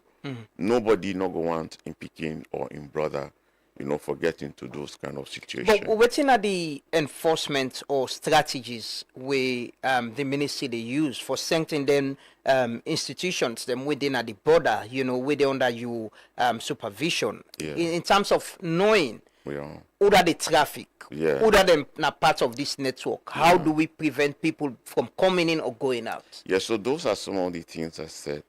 Intelligence, working with the communities, and also ensuring that those border law enforcement officers have the necessary training, you know, to be able to identify.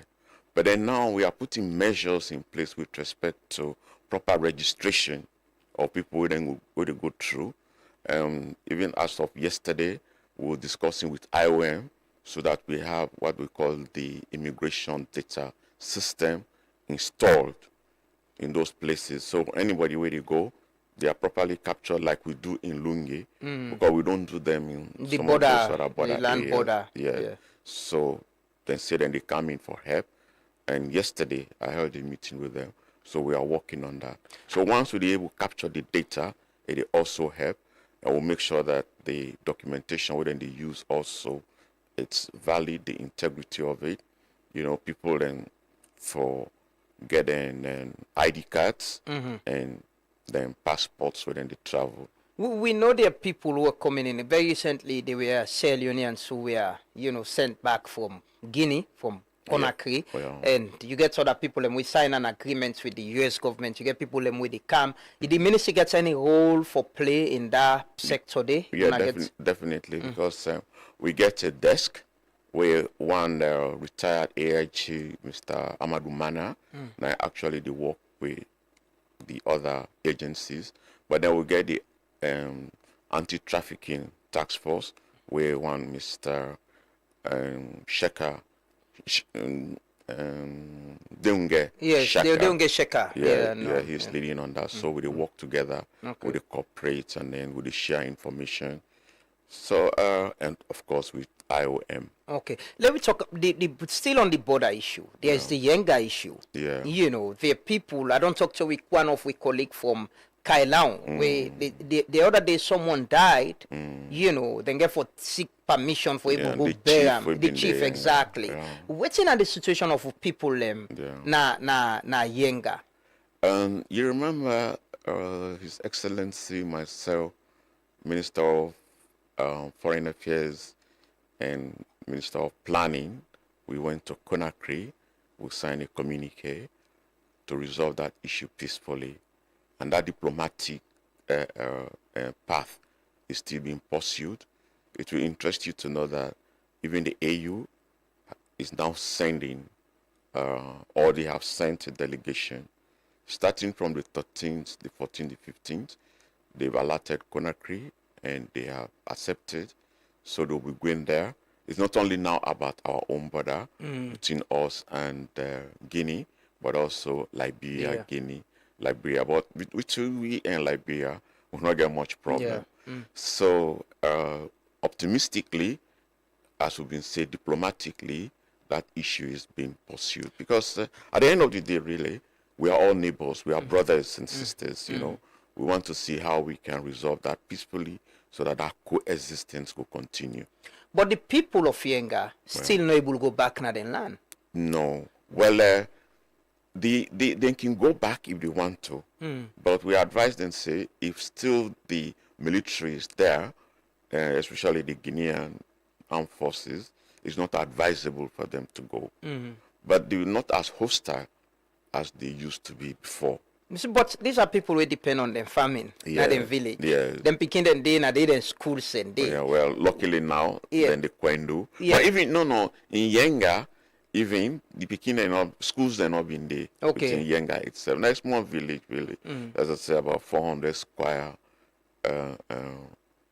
400 square meters, something like that.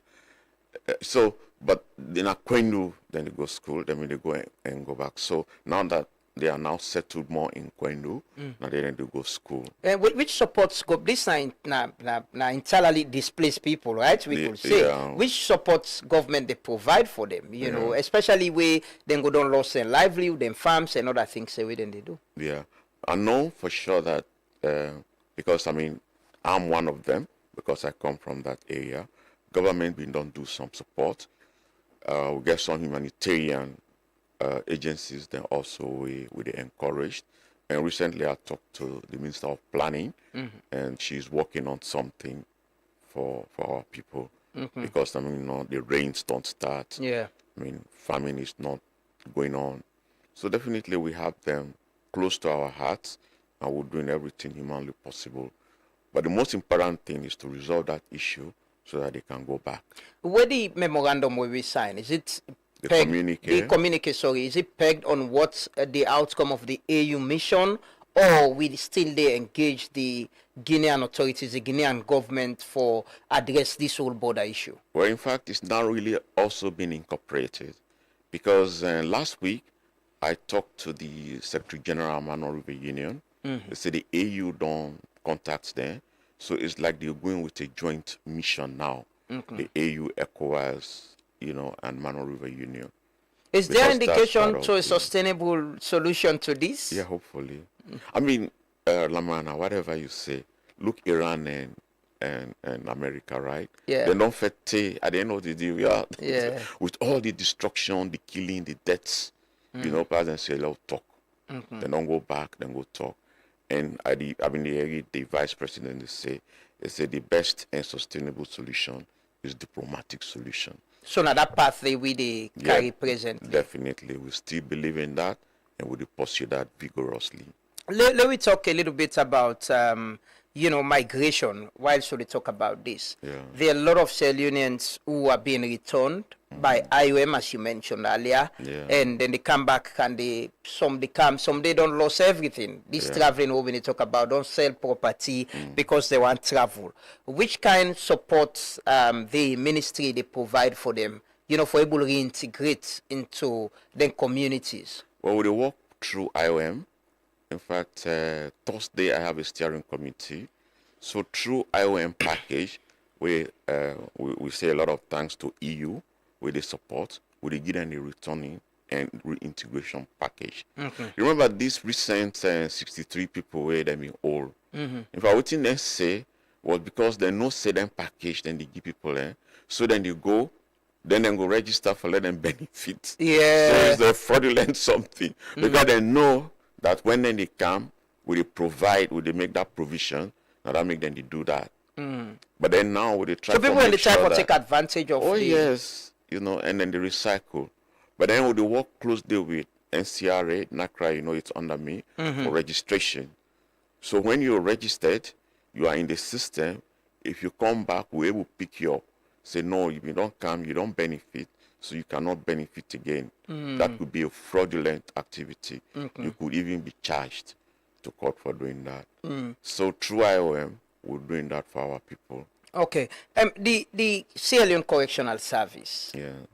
I remember the last time I see you travel, go apply, on this farm, try to establish a farm. But report them when they come out, even from the Human Rights Commission. They indicate that, the Correctional Service, most especially in Afritonia, don't fool people and they don't get the rights, overcrowded, they don't get the kind support with them for in terms of medical, feeding and all of that. What's in the ministry they do for address this? Because it's not only security related, but it's human rights as well, respecting their rights as well and giving them a conducive environment even if then they wait for the trial. Yeah. In fact, one of the goals, the objectives is really to relocate Panama Road. To where? We are looking at various options. We get places in Moyamba, we get Mafanta, we get Rolacor, and some other places, which we are working on now. Because of the inconvenience where, people will go to from work every day, where they can block the place, and where something can happen, then go broke the jail, and then run helter-skelter. People are put at risk because of that. So for that reason, I think we need for move. But then talking about the further the what we don't do, like for the health side, I contact the Ministry of Health, and we are working with the ministry closely now. So they saw, the medical, it's not really nothing to write home about, but then now we're working with them closely so that they will provide some comfort and some inputs, to really make it a good hospital for people in our inmates. But then, we also can get food crisis. Like you said, we do a farm in Mafanta. We don't plow about 200 acres or get for plant rice, cassava, and maize. Okay. And that not for allow really to provide food, organic, healthy food for inmates generally. Okay. So over time, we may not even be contracting, people to supply diets. So the correctional service inmates, go grow their own food as part of their own contribution to food security. But most importantly, we create what they call an earning scheme. Okay. We train them in various, in carpentry, masonry, a lot of trainings they go on, including, of course, you train in agriculture and all that. So before they left, whatever earnings they get, they save. So when you come out, you're able to use that money for resettle so that you don't go back to criminality. Okay. So we're doing rehabilitation, then reintegration, and of course, earning scheme. So it's not just about, punishing you, but it's really about, because you have to come back to society. Yeah. So that's why we want to prepare people by the time they come back. They really come with skills and also with something to reintegrate into society. The issue of relocation, I remember the previous administration, this was a conversation as well about relocating Pademba Road. Yeah. Is it a long-term plan or waiting? What the idea of it? Is it part of your strategic plan? Yeah, it's part of my plan. But it's a little long-term because, relocating a huge facility like that is not easy. It has a lot of financial implications. But we actively pursuing it. Okay. And, Lamrana, I promise that we'll do something about it. Like I said, each time I promise I will do this, you come back, you challenge me. I tell you, say I don't do A, B, C, D. So... The other facilities, them apart from Freetown, because most times we'll talk about recreation, correctional service, we all can focus on just Freetown. Yeah. And there, like you said, there's Mafanta, right? We get na Kenema, we get Nabu. Yes. What's in the status, and which kind are they receiving the same attention as what is in Freetown? Yes. We get a strategy where they look at all those correctional facilities. In fact, I think the one in Kenema and Bo especially, we look at it closely because it was built in colonial times. And, some of these facilities now, like they talk about human rights and all that, we have to build them so that they are fit for purpose. So that's why, in fact, we're doing a new one in Mayamba. But the congesting those facilities mean addressing the criminal justice system. That's one. Definitely. But also, strengthening the police for able enforce law in a timely manner in cases. I know we get the Criminal Procedure Act where they address them petty offenses and all of that. Right. But how una they collaborate for ensure say the pressure not there on una as well, with them cases because some of the report I read the human rights reports. There are people who've been at Pademba Road where they wait for trial, then they on remand for a very long time, and it's costing the government a lot of money because the system is not working. How do they collaborate on that? Well, one, the Minister of Justice, the Attorney General, I can receive some of those reports, then I will go discuss with them personally. In fact, recently I said, okay, we do it formally, so we write and we tell them these are the issues, people without indictment, people where then they for like safe custody. So I tell the police if they're not charging them, they should be released. These are some of the ways we collaborate, and also with the judiciary itself, so that then go fast track some of those cases. But again, as you said, the criminal procedure, community service and all that, we still go back to incarceration. Yeah. And the judiciary is not enforcing those sort of provisions.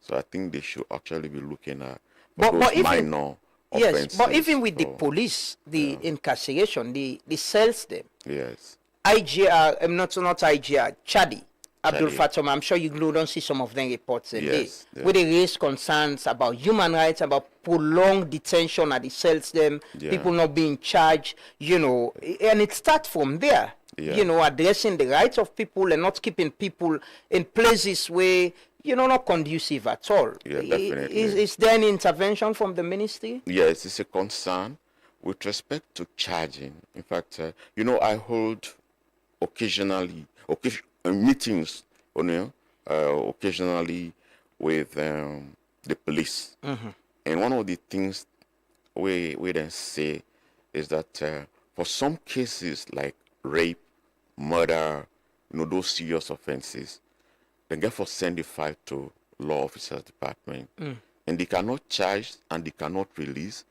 until advice is given. So there are delays, you know. So we need to really collaborate more with the law officers department so that they will, you know, give advice quickly on some of those matters so that people can go to court.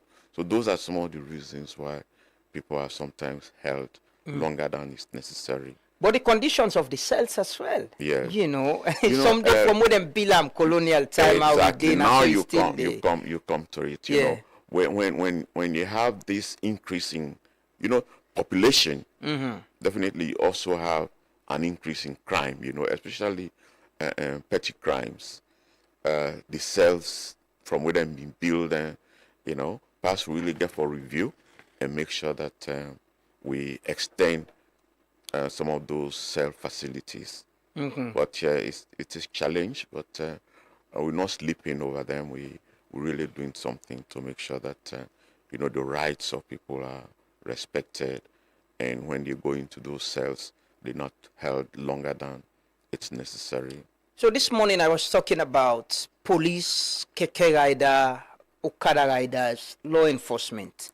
I don't know if you've seen this video. There's this video of this police officer and a keke rider, you know, where the police officer slapped the keke rider, and I understand CDID they investigate the police. But this issue of strengthening law enforcement institution for understand what's in the role and how then they do them. You get very lawless keke rider and Okada riders as well. But you get police officers them back, like waiting we see so, because naturally you know we expect a police officer for slap, you know, a civilian. How are you working in building? You serve as a very senior police officer.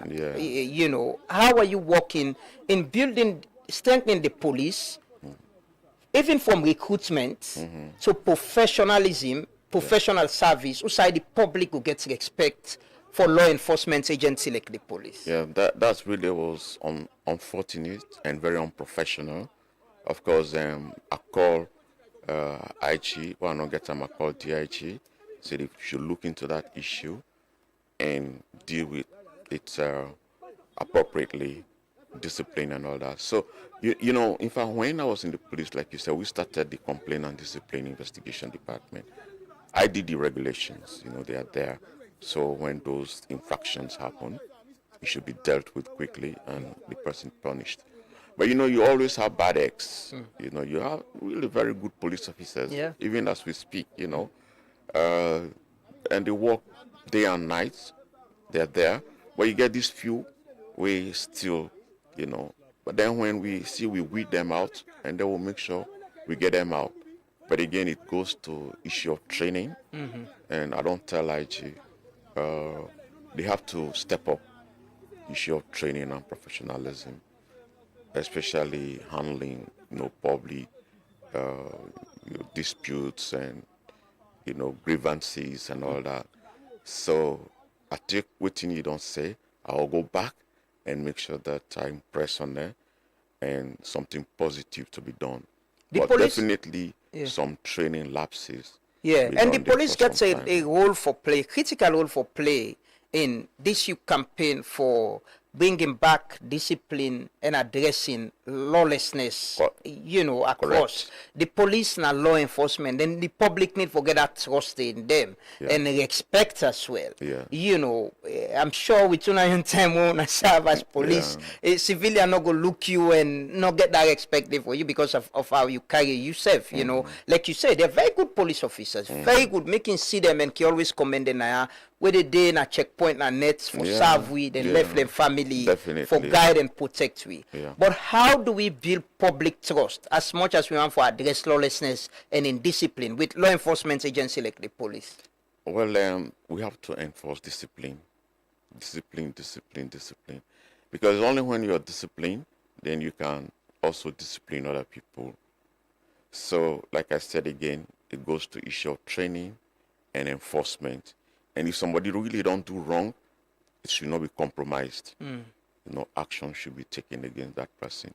When you go to the vision of the police, a friendly organization, a firm but friendly organization, then it says that people can trust. So the issue of trust is key, because I was part of the formulation of that vision, so I still know it very well. What do you think is the fundamental problem with what we get right now? You satisfied with the police force we have right now, presently, and the leadership? In a way, yes, but in some other ways, no. So it's a yes and no. So, but then it needs a lot of improvement. In what area? Is it training, capacity, Training, equipment? Yeah, even in equipment. But this is really about training, how to handle the public, professionalism. That's the bottom line.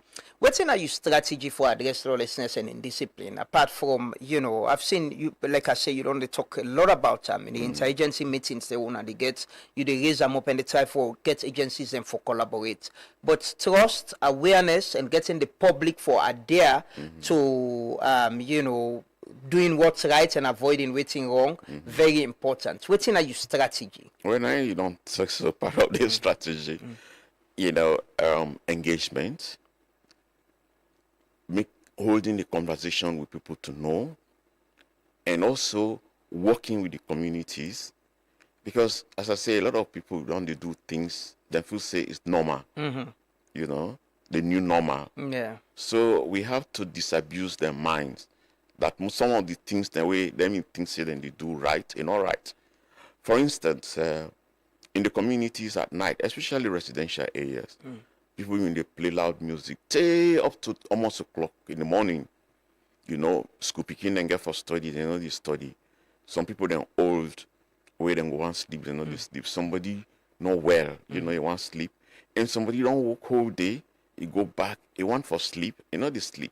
So these are the things we'll tell people why you no need for the play music, especially in residential areas, to that point. So those conversations are being held. So it's not just about enforcement, but first they talk to you. When you continue, then they go seize you set, and then they charge you to court. Street trading now one thing we, I'm sure, not only you, but a lot of other shell unions are concerned about. See, at some point, SLRA say the police been they move around and clear up some streets. But again, alternative is very important. If we're removing people from the streets, where do they go? Where the markets? Whose side will they carry them go? Are these things that you're engaging on as part of, I ask about strategy in addressing lawlessness and indiscipline? Because people will tell you, say, I can forget my livelihood, do not get job, now they feed with picking them and all that. But how do we provide alternative for them as well? Yeah, definitely. Lamwana, ask for instance, bottom mango, the people that all clear outside and go. There's the market where they build now with force. But they go to the markets. That market was empty. So I insisted. If you want to go buy where you go to the markets there. So we push them into the market. So they are there now. You understand? Some of these markets in some other, now the front no more than they're not the inside. Inside. Space city. Space day. So some of them you can push them into those spaces. But what they do think we are also human and humane. Like we are talking about how long the area stretch. We look at it, we find out people in the street. We really want to pull them. But because that market is coming on, so we hold on to say, okay, after that, then we push them into the markets. So these are some of the things we do. But then they are endangering people. If you go build on the right of way, you force people then for the work on the street, where motorcar, keke, or even bike, especially school picking there, then young people. And then the right of way, like, where we clear this place where Osawana, they say, go, IMAT, hill station.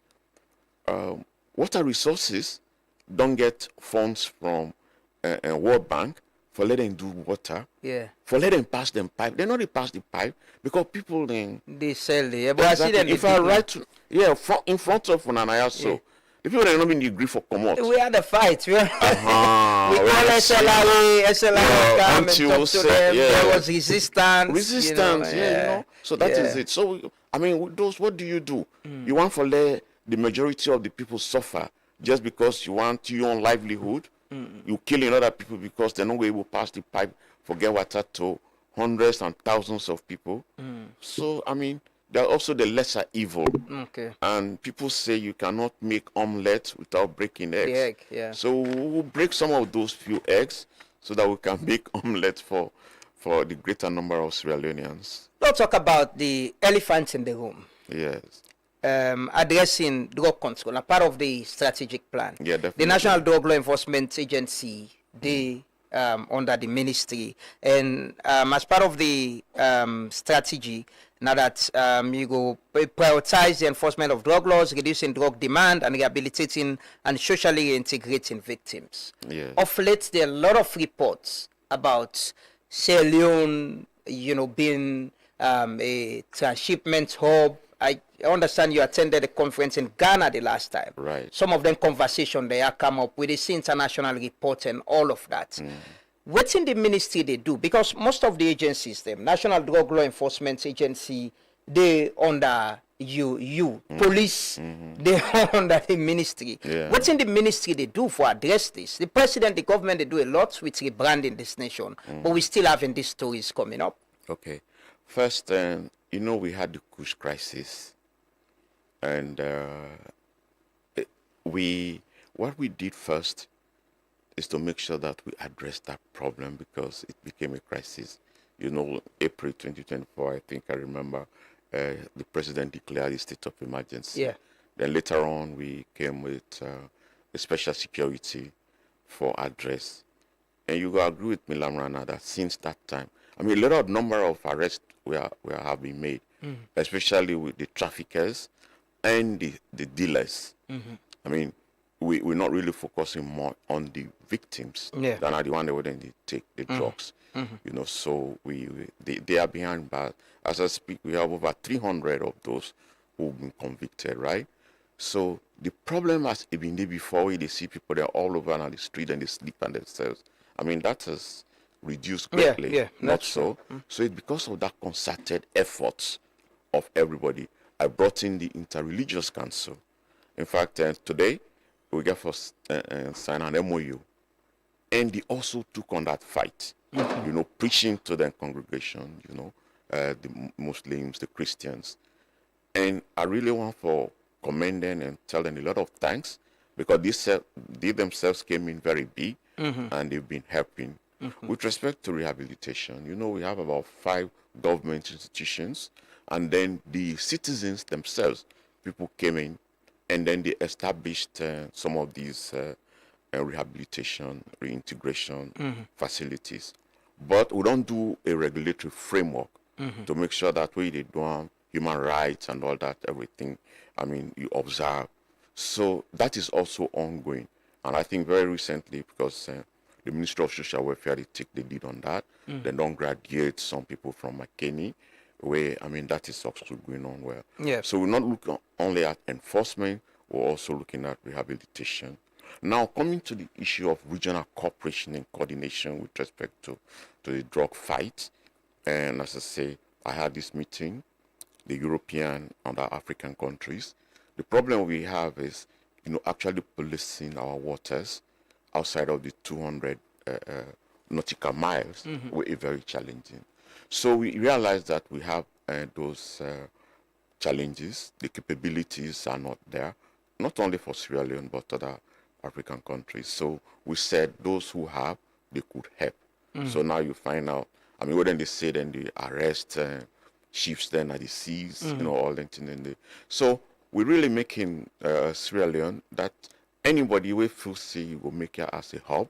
If you are not arrested in Sierra Leone, when they go out. But Sierra Leone, I'm sure the Dutch government is still asking. There's this talk about Umar Sharif. The police been saying they investigate, and up to now they've not come back to the public about how far with that investigation. The Dutch government keep asking for him. They want him to be extradited. They believe he's still here. There was even a report that they wanted to, there was a mission for even, apprehend him and all of that. How is that being taken in terms of internal security? At what level it is? We take everything seriously, especially for me as a ministry for the safety and security of the people. You understand? Remember when I was there, you asked me, and I still want to give you that answer because I keep asking the IG. I mean, he told me, the person who been in the video when they talk just like Dakar, that he was known as Omar Sharif. Yeah. Do you have Omar Sharif in your custody? No. So are you looking for him? Yes. But you see, I'll tell you this. Sometimes people then can feel say probably there are some collusion, people want hype person. Just imagine like we get Yete, right? Those are some of those where we can hit Freetown. Now an old police officer, we are looking for him. We don't know where he is. So if this man, the time where them being detect him, if they mean quietly inform us, because that's what really how nations work, intelligence. Oh, that person we will see. You contact the intelligence people. How can we work to get him? He's such, you may not even know. So by the time where we didn't know intelligence circle, he's picked up and removed. We don't do that with the American government. Quite a lot when I was in the police. Then talk to this person. They come, they give us the intelligence, they give us the description. About 2, 3, one fellow Karim being killed somebody, the other one being defraud somebody of millions of things. So that's how we treat it. A lot of people did not even know until we repatriate the person. But then when you alarm that kind of situation, nowadays, because of the social media, you think that person get for sit down, you wait till you go alarm. So Umar Sharif is not in Salone? Well, for me, I don't know. But what do you think the police they tell you? What's in the intelligence they say? The police, then they look for him, but they've not traced him in Sierra Leone. Okay, then trace him, he will be arrested, and then we take it from there. You Dutch counterpart, is there any conversation on this? Then get this kind of information, say the person you're asking for is actually not in Salone? Well, I'm not going to say in the Salone. Oh, but police not aware of Friday? Yeah, because we had that conversation one-to-one when I was in Ghana. We discussed the issue. And in fact, they also had some of their security officers, and I told them the same thing. So when I was in the police, we had these sort of issues. But the way it was treated, was confidential. And then a lot of people did not even know. But within the intelligence and security circles, we knew. And then we were able to apprehend. And, we even had a Spanish when I was in Toku, so that we attached the person, even there with me. So, in fact, what I'm doing now is, I don't ask UNODC. And on Thursday coming, we'll be having a conversation, to discuss further what Nengo will do and for help. Because those are some of the requests I made. We need capacity support. We need capacity support, yeah. Talking about this whole issue with sharing intelligence and all of that, I understand that we are Sierra Leoneans in the US. We bound for be deported back home. Una they receive them? How much of them una don't receive? Offered, I think, we initially for Sierra Leoneans, I think we received something like 25 or so. Not really much. But then you have this third country nationals coming. Yeah. I think we'll not receive about 20 something. We are expecting another 25, I think, very soon, when they come. But among those who've been received, we then go, I think I guess like 4 people don't left. But let me say this, Lamrana, for me, it's a good scheme. It's a good project. The third country nationals? Yes. Receiving them? Yes. You know why? These are people thrown out from United States, sometimes in a very undignified way, in handcuffs, in,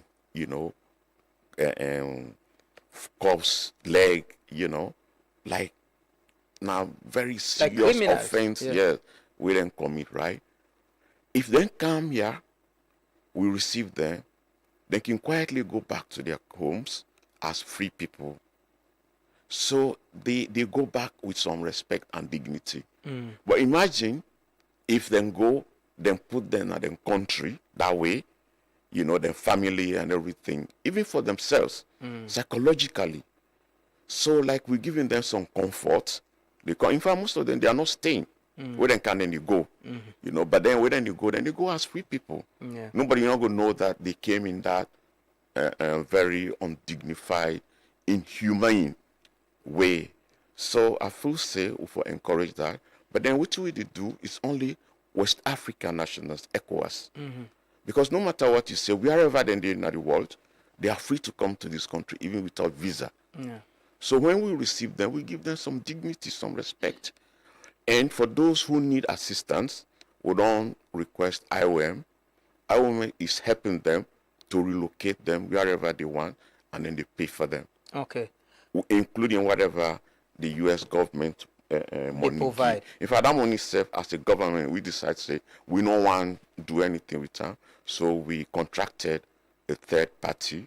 We're not in the handle that one day. How about the Sierra Leoneans where they come? No, this really. How are they reintegrate them? Because how are they being reintegrated into their society? Because like you mentioned, they come in as deportees, and this is their country, and they carry that stigma there. Yeah. Sierra Leoneans, when they come, we receive them, and then we can profile them.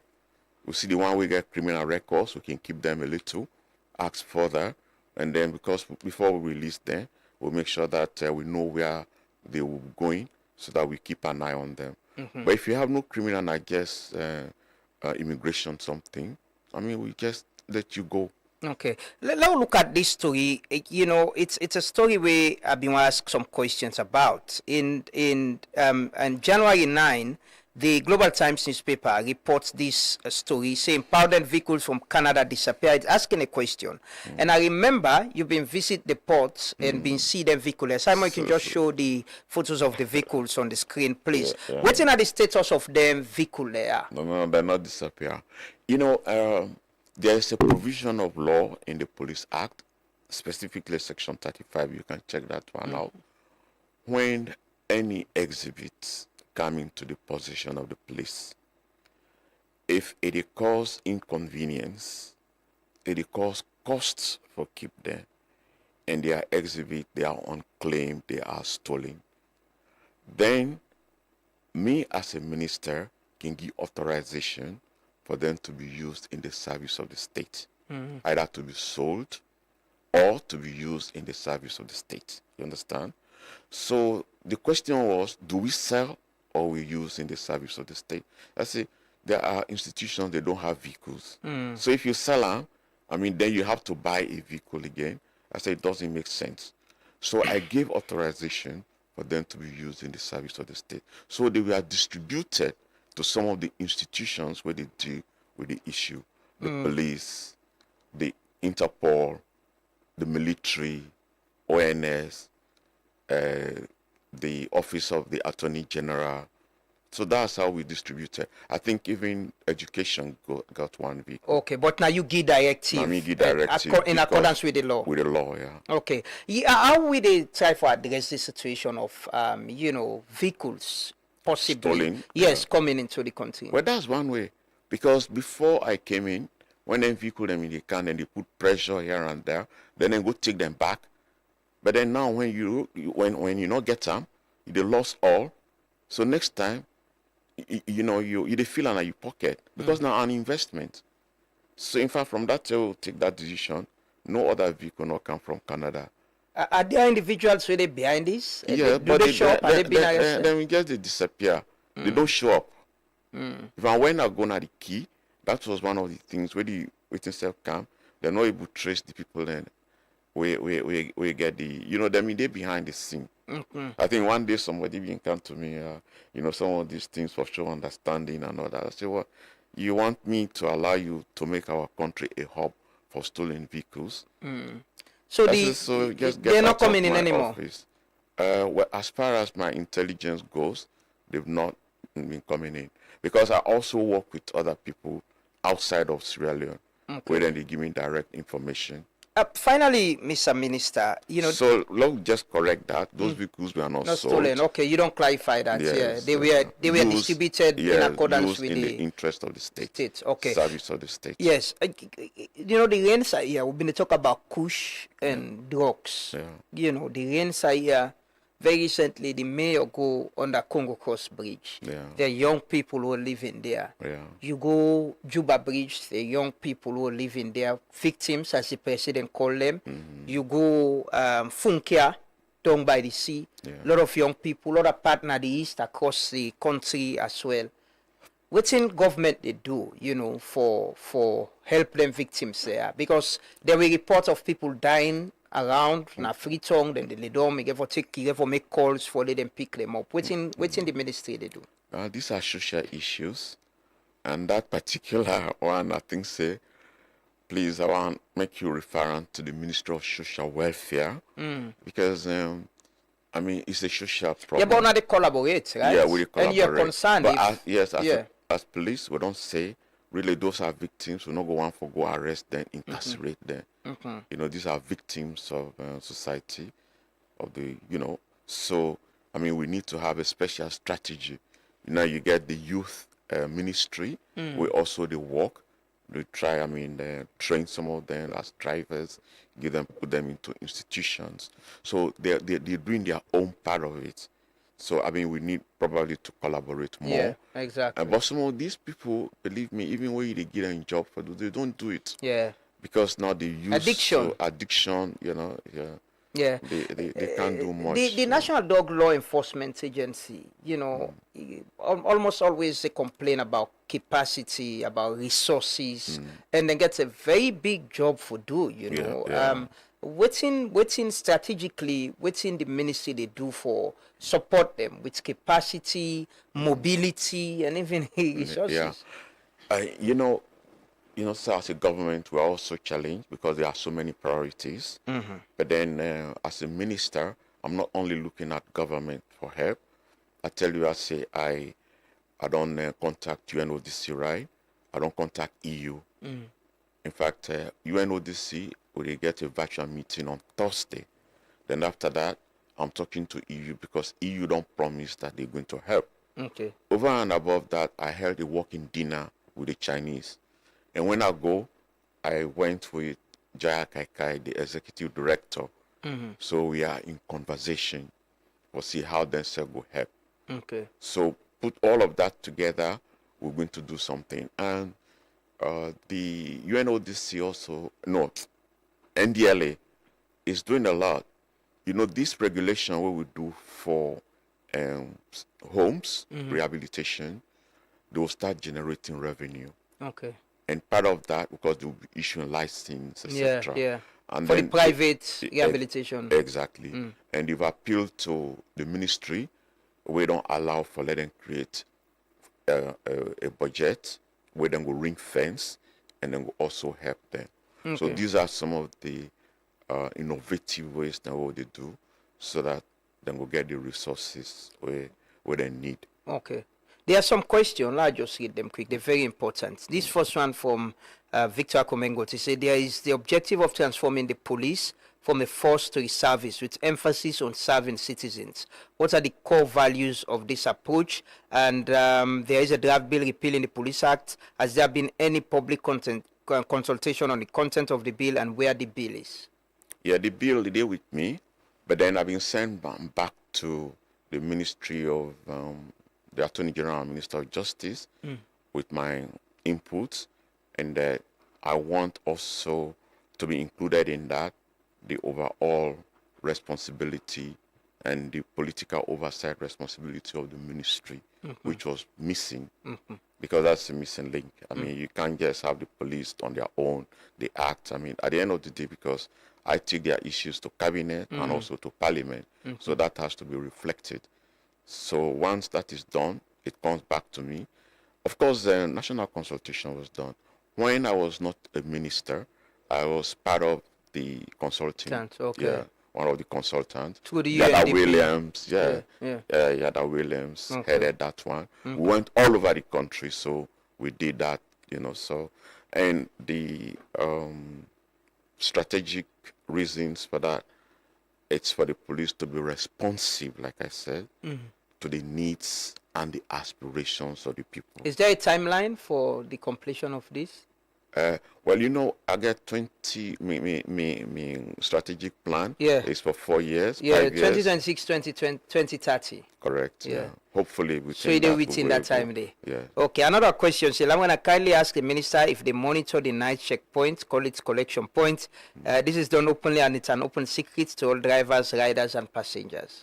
Yes, in fact, I was hosted 98.1. That issue came. Immediately after that, the next day, I went to the police. I requested that I get a meeting with all the, what you call the TCG, the Tasking and Coordinating Group. We comprise of the traffic personnel, the operations officer, the support, and the LUC. And I brought this to their attention, and that should stop. And then, of course, the issue of booking. And I don't give them about a month so that they address that issue. I'll go back and for letting give me a feedback, because I don't want to hear about booking and I don't want to hear about this harassment and extortion at the checkpoint. They should do their job. They're doing a good job. Let them not spoil them, because whilst others are sleeping, they are out there making sure that they are protecting. Yeah. I mean, it's a very difficult, challenging, but then let people appreciate them rather than extorting people. Yeah. And some of these also could be allegations and lies, because people then want to use and go free, and they don't want to be accountable. They don't want to be monitored, and some of these checkpoints are put maybe around 10, 11, 12. So 11, 12, 1 o'clock, really, within a lot of people, they do not streets. If you're not in a nightclub, if you're in a house, unless really you have to, otherwise people for the home. Another one say, Mr. Minister, what will you say about government sanctioned recruitment of our citizens into foreign armies? Our citizens are being recruited by Russia, for example, to fight in Ukraine. How is that supervised for control by your ministry? Maybe we're talking about this traveling and all. Yeah. Well, a lot of people are actually tricked. Now that's what they say. Then can they promise, then say, then they go give you work here and there. But at the end of the day, when you are there, you are stuck. You can't get out, and then they draft you into the military. So I guess one for appeal to young people that some of these promises cross-check, and if you're not sure, you can come to us. I mean, we can give assistance. Okay. And especially like also the Ministry of Labor. Yeah. Because they have mechanism and system in for place. Overseas travel. Exactly. This other one say, Mr. Minister, please, the noise pollution, especially in the eastern parts of Freetown, is worrisome. People are just playing megaphones, rampant, and people are just playing music the way they want, especially bars at night. Well, there are some areas what they call entertainment areas, like Lumley Beach, but even in Eastern, but then in residential areas, it's a no. So anybody where they face that, they call either 900 or let a report to the nearest police station and we'll take care. If they don't take care of it, I can left me number, they can call me directly. Okay. The final one I will take is there is no service passport to issue to civil servants. Kindly ask the minister to confirm if it is now available. And by 24, 25, I've been assured they will be available. You had a lot of people traveling Hajj and other witnesses, so they took most of the service passport.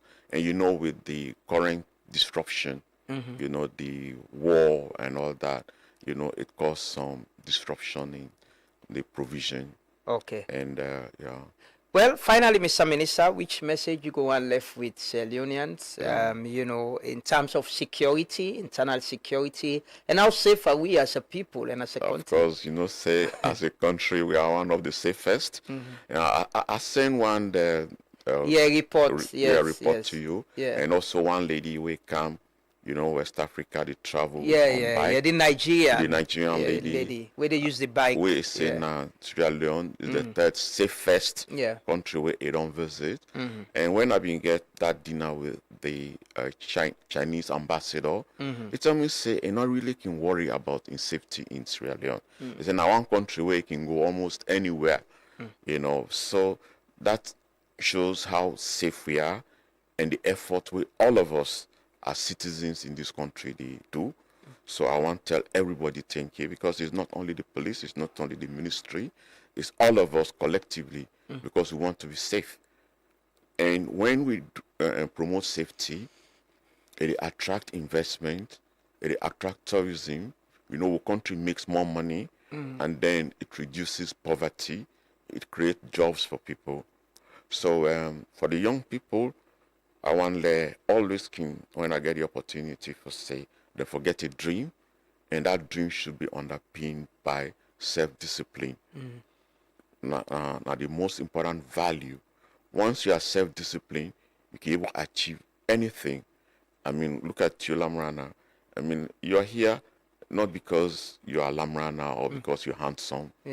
It's because you had determination, and then you self-disciplined yourself and work towards it. So as a country, Interreligious Council, I want to thank them very much. Let them continue for help and work with me. My strategy, I will be targeting local communities, you know, creating local communities to work with the ministry. When I was in the police, I created what you call the community safety volunteers, where then they help the police, because police not in everywhere, and they've been doing a good job. I want to commend and continue for telling thanks, because now voluntary, they are not being paid, because they want their communities to be safe. It's not easy, but once we say we will make our country the safest place to be, it's a big vision, but it can be achieved, because someone said, if your dream is not big, your dream not scare you, that is not big enough. And you know, go work towards achieving it. Thank you so much, Mr. Minister. Alhaji retired Morilengo Esquire, and thanks for saving Sierra Leone 60,000 United States dollars. Thank you very much for putting this together. But you owe me some funds for fire service. Yes. We'll definitely we'll donate the National Fire Force. Yes. We'll go meet. We definitely go do that. We don't get the spokesperson the other day, the lawyer lady, and hopefully, yes, we go. You know, adhere to that promise they will be make. Inshallah. But one thank you. You know, like we've been talk earlier before the interview. Me believe in leadership. Say some institutions say if you get the right leadership, you could. Someone else could have said, "Hello, pay the $60,000. You get with it, they get. Would I get with it, they get?" But you said no. You can do this. You can provide the service and help. And thanks for doing this as well. And people they need for know. Sometimes and most times we can hold people away, hold public office accountable for alleged corruption or waiting then they do wrong. But when they do it waiting right as well, we highlight them and commend them for what they do them. And thank you so much for doing this. I got my colleague now, I say, you know, favorite minister. Thank you very much. And there are comments of commendation as well. People and they commend you for the work we do and the posture and composition as well on the conversation we don't get this morning. Thank you so much. We'll take a quick commercial break. We can talk to our next guest. Them continue for stay with you.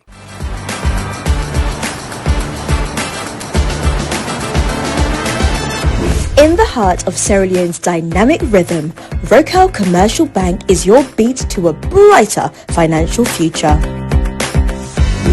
We're not just a bank, but we're your financial partner committed to your success.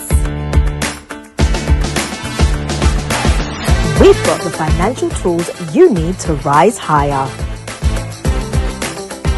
Our team is here to serve you with speed and a smile, because your time matters to us. So, are you ready to unlock financial prosperity? Highlighting key banking services such as Keke loans, Combra account, fixed deposits, SME loans, internet and corporate banking, from savings that grow your dreams to loans that fuel your ambitions. Demonstrating fast and friendly customer service. Showcasing cutting-edge banking technology and ATMs. Access your money anytime, anywhere with our state-of-the-art technology and a network of ATMs. Our Rocal SimCopper app puts banking in your hands, where you can pay for EDSA, AfriMoney, Orange Money, and pay bills including school fees and make transfers to other bank accounts. Remember, you can also experience Rocal e-banking today. Then join us now. Visit any of our branches or explore our website. Rocal Commercial Bank, your bank of choice.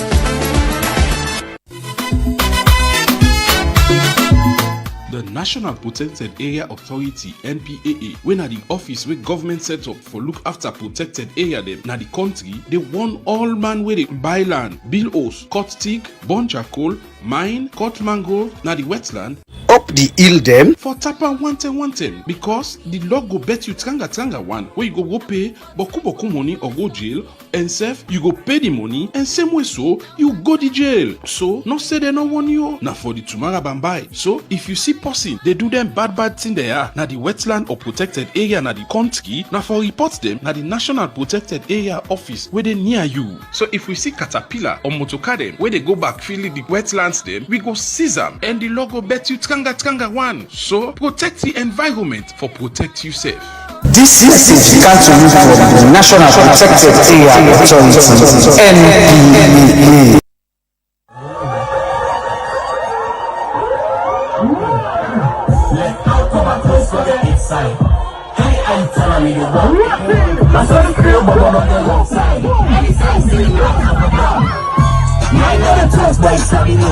We shall never see boys having news. We are coming to the green and having news. Come, having news. Yeah, no, tough boys having news. We shall never see boys having news. We are coming to the green and having news. Having now, follow with us having news. I guess you just bring this. I know they are allowed. Search your boy on the Twitter. We get idea past the West. I didn't believe all of you, not better. I can share them for doing it, no matter. But I never able one time. Who they make the crowd move that it's on like this? So I'm sure they be in the walk down like this. I'm clear vision with the ball and the sound like this. I change the game in there like the man sherry. All once. Once now the water like a butt shit. Shepherd and the tweets making pop up.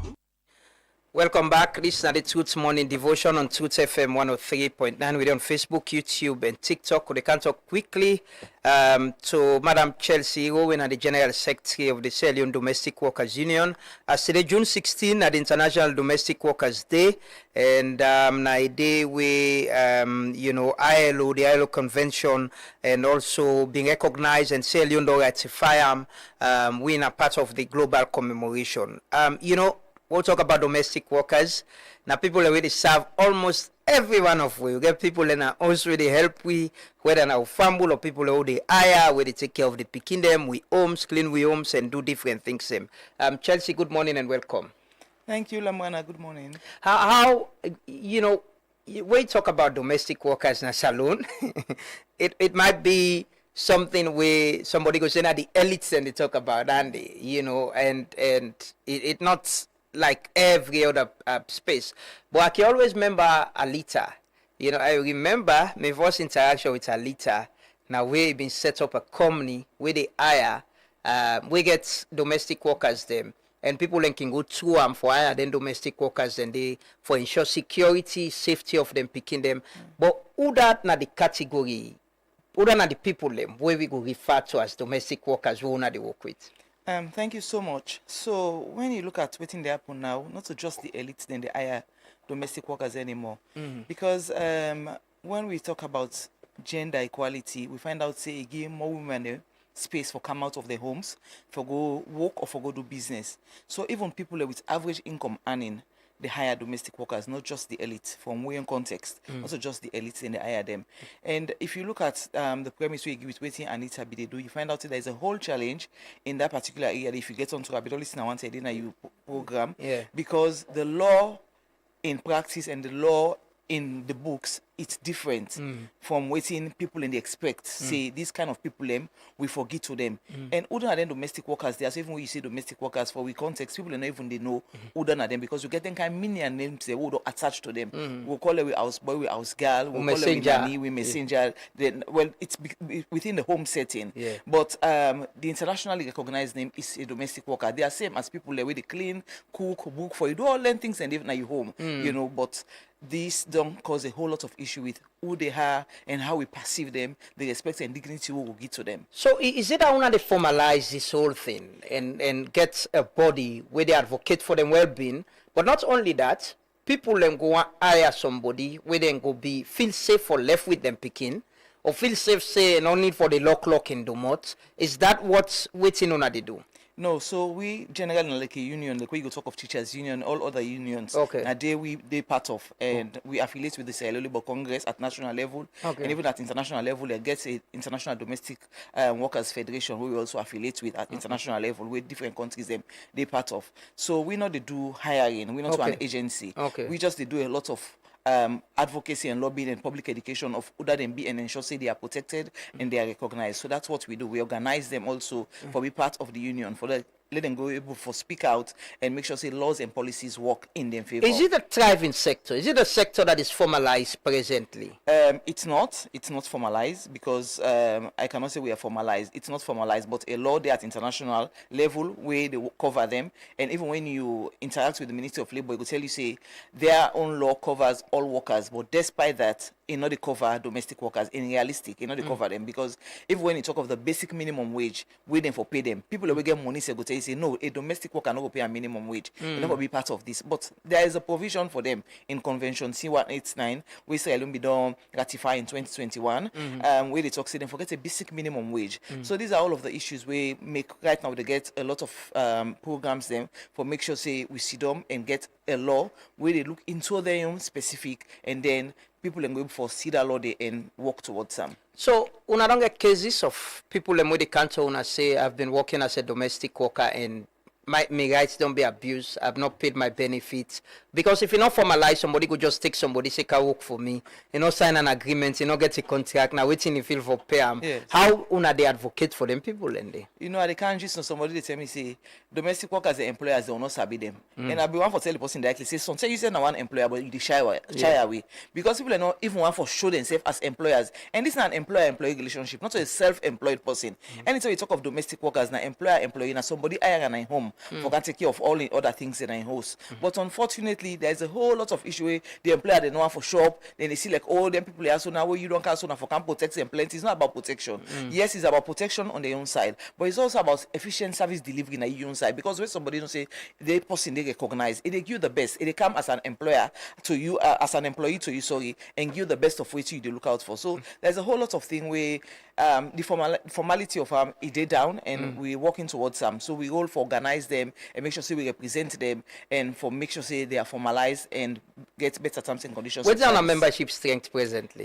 It is way because when you look at the sector, because the people in self not get so much value for them, even though that's a space we are working on, you know, then they move from being the domestic staff for 3 months and go do business for 2 months. So you get the employers if go tell you say, them people are also now business money, then they can find out with us. So that's a whole lot of things right now we work towards. They're not like see themselves as part of the economy because of the precarious nature of the job. If you look at woman, somebody wants to go work 7 o'clock and off some 10 they come work 8 o'clock and that person they get family line. So sometimes they just can do for survival no more for that 3-4 months and they say, okay, business I can control on my own. But this is the issue. So we don't get to like a standard number.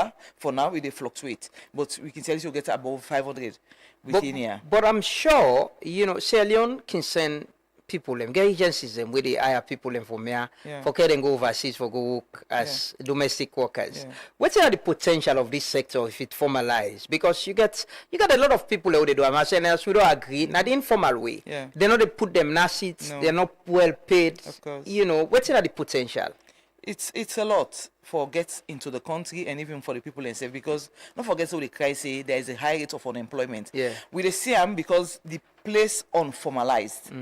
Because then they work the work, but Yeah. they see and say we are not Now part of people the will get economy. job. Yes, they But get they job. don't see am as They an see as we are employment. contributing to the economy or Yeah. a form of employment. So when we get them formalized, you find out say that they contribute to the country and even they reduce the high rate of unemployment. So that's a thing where we dey push forward towards, because even the one way they migrate for go work outside, they are not the domestic workers. They are people where I can say somebody say, you can't take, they say they want doctor outside for go work, then you can't take teacher for go be doctor. So these are all of the things that way they cause a whole lot of abuse out there, because not all the people them then they can't take when a domestic worker for go do, and they just they announce, oh, we get this recruitment, one for recruit people for go work as domestic workers. Now the Gulf states when they money. So somebody go left in somebody job just as- left in work as as carpenter. carpenter, as carpenter, it's like go do this work, and then the employers they are paid for this service. So when they go, because of whole lot of human rights violations, now we then go beat them, maltreat them, so we then a street and all of that. Even the first aspects of seizing a passport, confiscating a passport is a whole lot of thing where, according to the provisions in the C189 article, no, you know, for confiscate somebody in passport, and they go work as doctor, you know, seize me passport. Why? Because I go as a domestic staff, you for seize me passport. So these are all of the things. When I get understanding of how many people we go they come here possibly for can work as domestic workers. No, this is all what we are working towards now, because presently we get a project for work with ILO with support from the ILO Abuja office and the ILO Nayasu, where we dey look at the migrant domestic workers. And because when they come, they hide in house. They never want to let you know, because the older they say, no unless somebody can say, this person so they do me. They are like slaves, even when they can. Not so like here no more. Even when they can, so it's just about taking care of my family and picking. You know, get no time for yourself. They hide you, so you know they will forget them. But now they will work safe with the ministry for make sure say the migration departments will forget data of them people and where they can country and they for reach out to them. Okay, on the commemoration of this day, you know, today, it's good we're raising awareness on these people who are aware, say it's a day set aside for recognize the work of domestic workers. Which you know, get activities or plans? No, of course, we're not getting an activity today. We just use the media for make sure say we continue for educate and do advocacy and lobby to government for make sure say this convention gets domesticated. But we not get any activity or event we will set aside for today because of constraints with funding. But years back we'll be done to get them into a hall and do a whole lot of events. We'll be done to do years back. But for now we not did one. But people who work as domestic workers, if in case they want for unionize, they want for be part of this, or then get concerns, then get things that really go to them, how do they get in touch? Well, they can reach out to we through we contact, and let us share the contact now, so please. We're 078483573. When I can reach out to we, even as employers, yourself can reach out, because then get and consent them, we then come for that we come and help them solve. So when I can use that for reach out to we. Okay, and in case somebody they work some side, how which work then they do, then for they do, then for consider themselves as domestic workers? Well, even if you look at other countries, them even the domestic, the drivers in a host, they don't even associate them with that, because they look at and say the domestic side. But mainly, if you go into the conventional, it just they look at people who they clean, people who they cook, people who look after you picking, people who they help you do household errands. Now them then they call domestic workers. Basically, now the home if for the work. Because if you look at the activities, they relate with people who they work in a hotel. But if you work in a hotel, you're not a domestic staff. Now only way they work in a home, and you be called a domestic staff according to the convention. Okay. Well, thank you so much, Chelsea, for joining us this morning. Thank you. And I think there needs to be some awareness raising for let people understand the kind of service they provide and how we go formalize this sector. Because there are a lot of people we depend on. Some of them then domestic workers and are part of them family now, safe because of them picking and used to them so much because of the service they provide to them. We wish you are the very best and we'll keep in touch. But thank you so much for joining us this morning. Thank you. Yeah, so let's take a quick break. We can talk to our next guest. Continue for Stay With Me. Take a chance, on the first in line. Take a chance. You don't hear the good news? With Darlene Mercury, you don't come with the biggest news this year. With the Mercury Win a House raffle, you will get your own chance for win host this year, especially if you get Lokian. Make we celebrate the Mercury Win a House raffle, where they begin April 1 and end July 21 this year. For qualify for this raffle, you for play up to 50 leons where you buy it per online sports game and up to 250 leons per the Vegas game them. The more you play, the more you will get chance for win. But you no go qualify for the Mercury Win a House raffle if na bonus money or free spin you use for play. You go only win with money where you pull na your pocket for play, and if you make sure say you bite inside this period where the game then they go on. Now for try hard and increase your chance for win this host na the Mercury Win a House raffle where they run between April 1 and July 21 this year. Play more Mercury online sports and Vegas game them and win more raffle tickets them. The more you play, the more you get chance for win more raffle tickets and get more chance for win host where Mercury don't put down. This na big one. Mercury Win a House raffle don't come for we. Sometime na you young don't come so.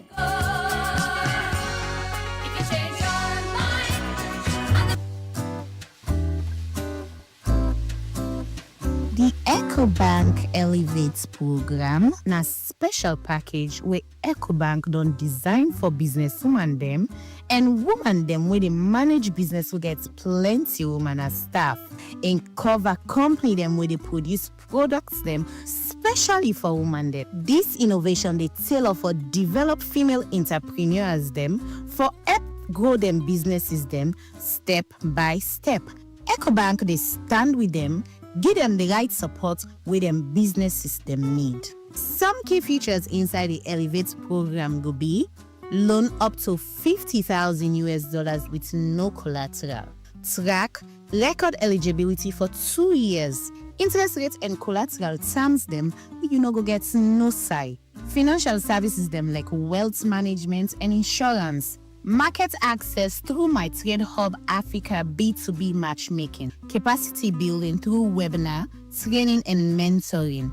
Mentorship from corporate level women leaders them. Plus, loyalty and other benefits them like discounts for retail and recreational program them. So, join we community today.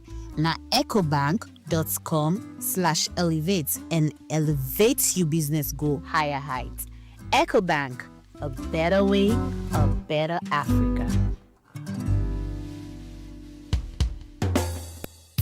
Respect to all massive and crew. It's been a long time you've been away from home. That's why me come back. The way me sing things like one, me bring you these conscious reggae vibes.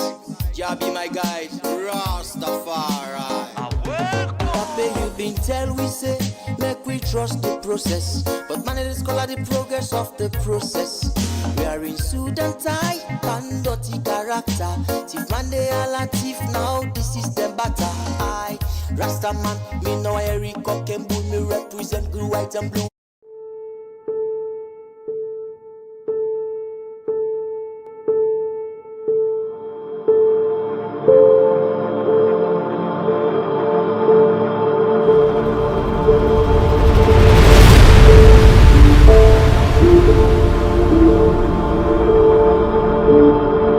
Inside 2017, one bad landslide happened at Motome, where kill over 1,000 Salon man and woman them.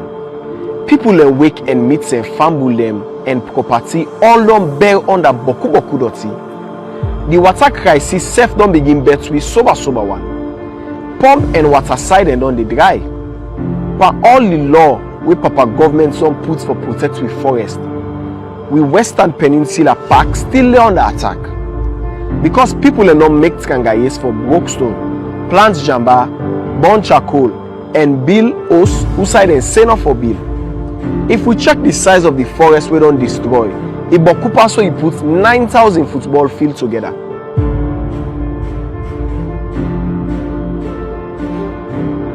The park will be the look with glady now we heart.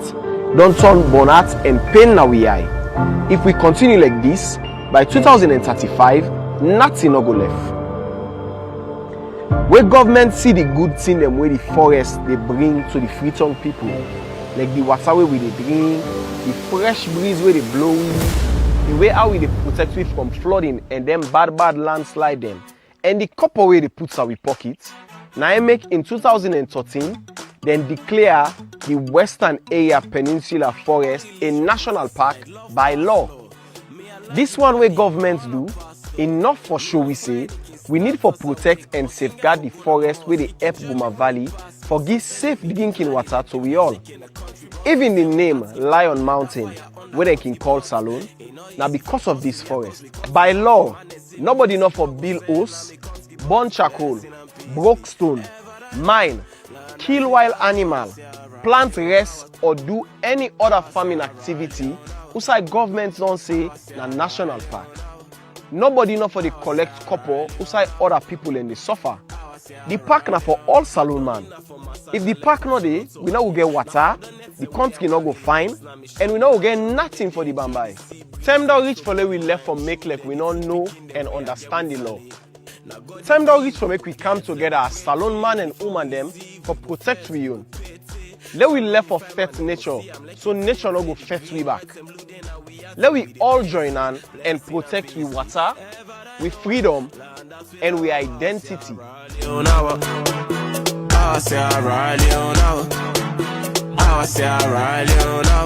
for be concerned and care for the environment. If we not protect the environment at this time, the environment not go protect we. So let's play we on part.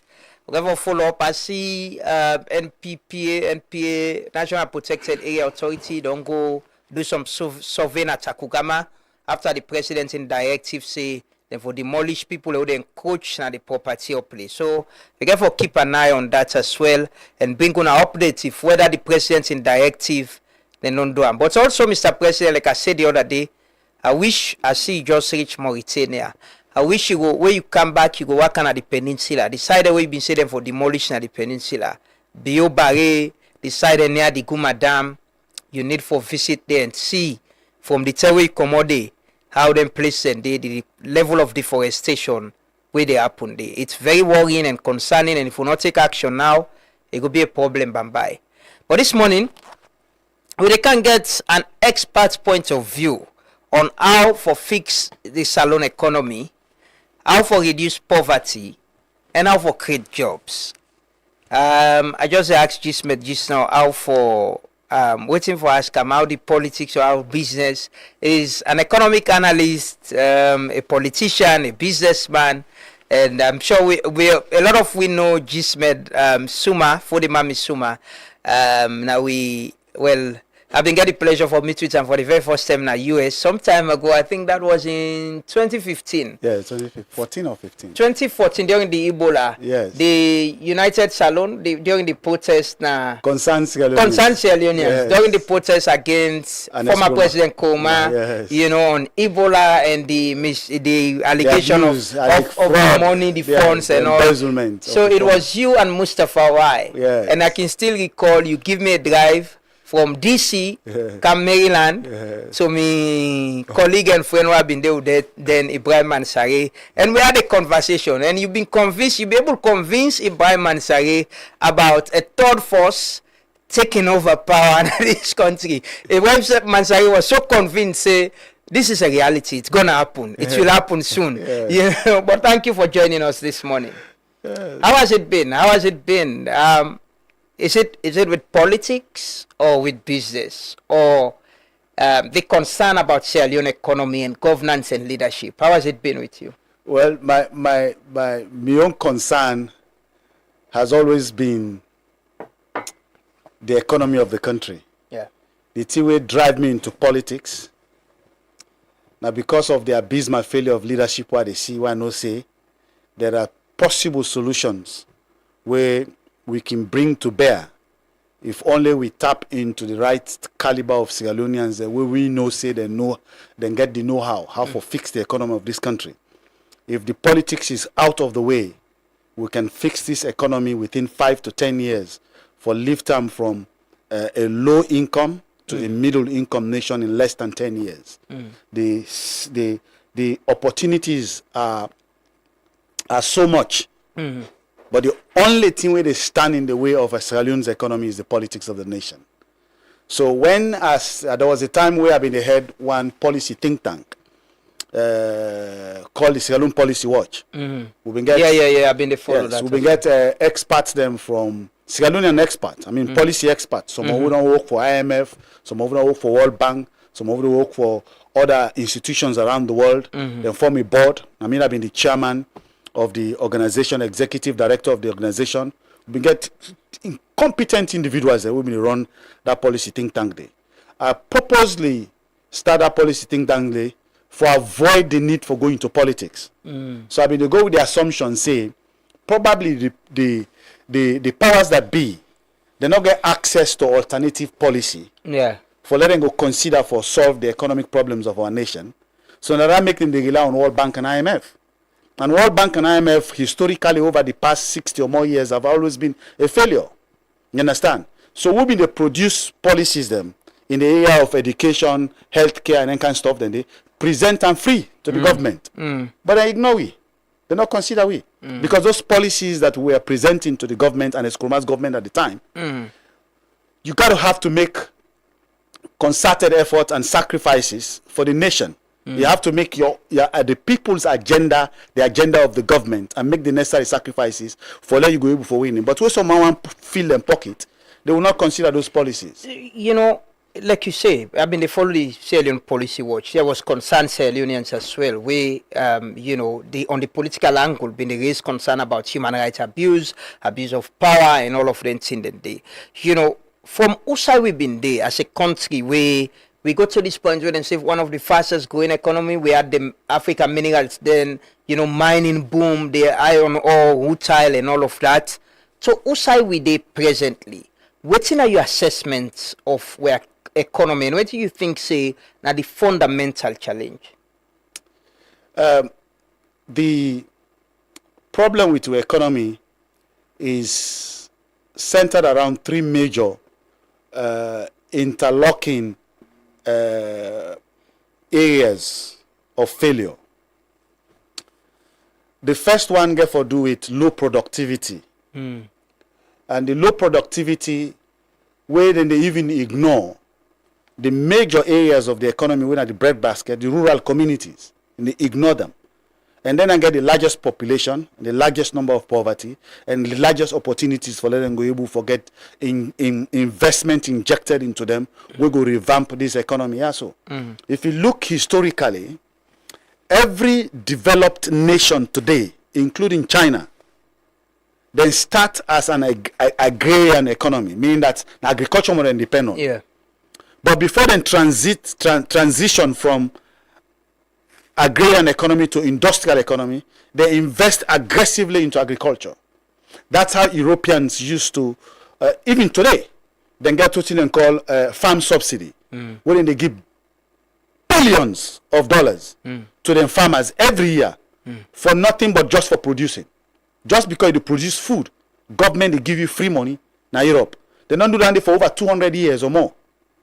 America, when they start their own reconstruction system, they begin invest in agriculture. Then they up to this pleasant moment. I got a friend in New Jersey, we be one for run as governor for the state, now a Republican, a white guy. The guy is a multimillionaire, but he's still investing in horse feed.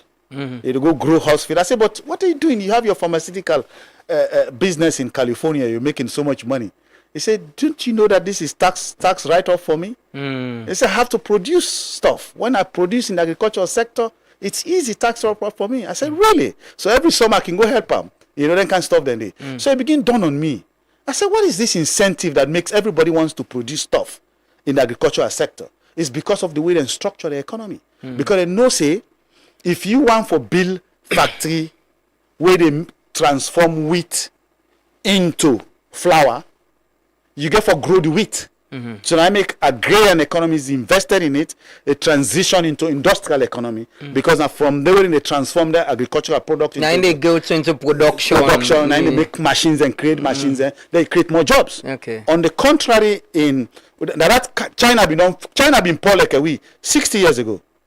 China was one of the very low-income countries 60 years ago. But 50, 60 years ago, China faint pan the white man and say, they need a joke with them food sale. So all these WHO, WTO organization, this and I know they care about that. Now invest into my agricultural sector. So that's how China exactly did. They invested in the agricultural sector, then pump money into the rural areas. They overlook. So the rural areas are now, they begin for grow and then transition from agrarian economy to industrial economy. So agriculture become not subsistent. Yes. It become an investment. It become an investment. Become the engine. Wherein they lay the foundation for growth. Now, on the contrary, when it comes to Africa, because the white people they know how important agriculture is, then create WTO, World Trade Organization. Then say for not for give subsidies to our farmers, no, not worry, because we not get the economies of scale. Economies of scale means we not get the ability for produce rice cheaper than China. No, not worry, China go give now rice cheaper. If they depend on importing from China. Yeah, importing from China. Then you get America begin. Remember that Ben Kanu rice, where America they give free rice. All that one day now for just kill we in agricultural industry, so that we go depend on the world in importing our food. And any nation when able for feeding itself, that nation I not care how you do them. You always go depend on the outsiders. Everything where you work, every labor where you sweat.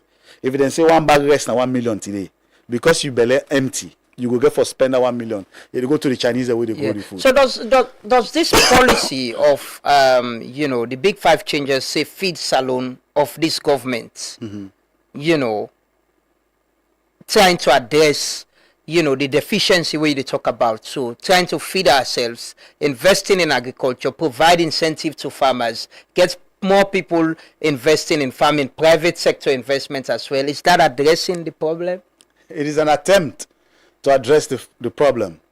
It is the right path, but the approach is completely wrong. Why and how? And it's going to fail in the next 5 years. How? Right now, you go see the numbers improvement, but it's not sustainable.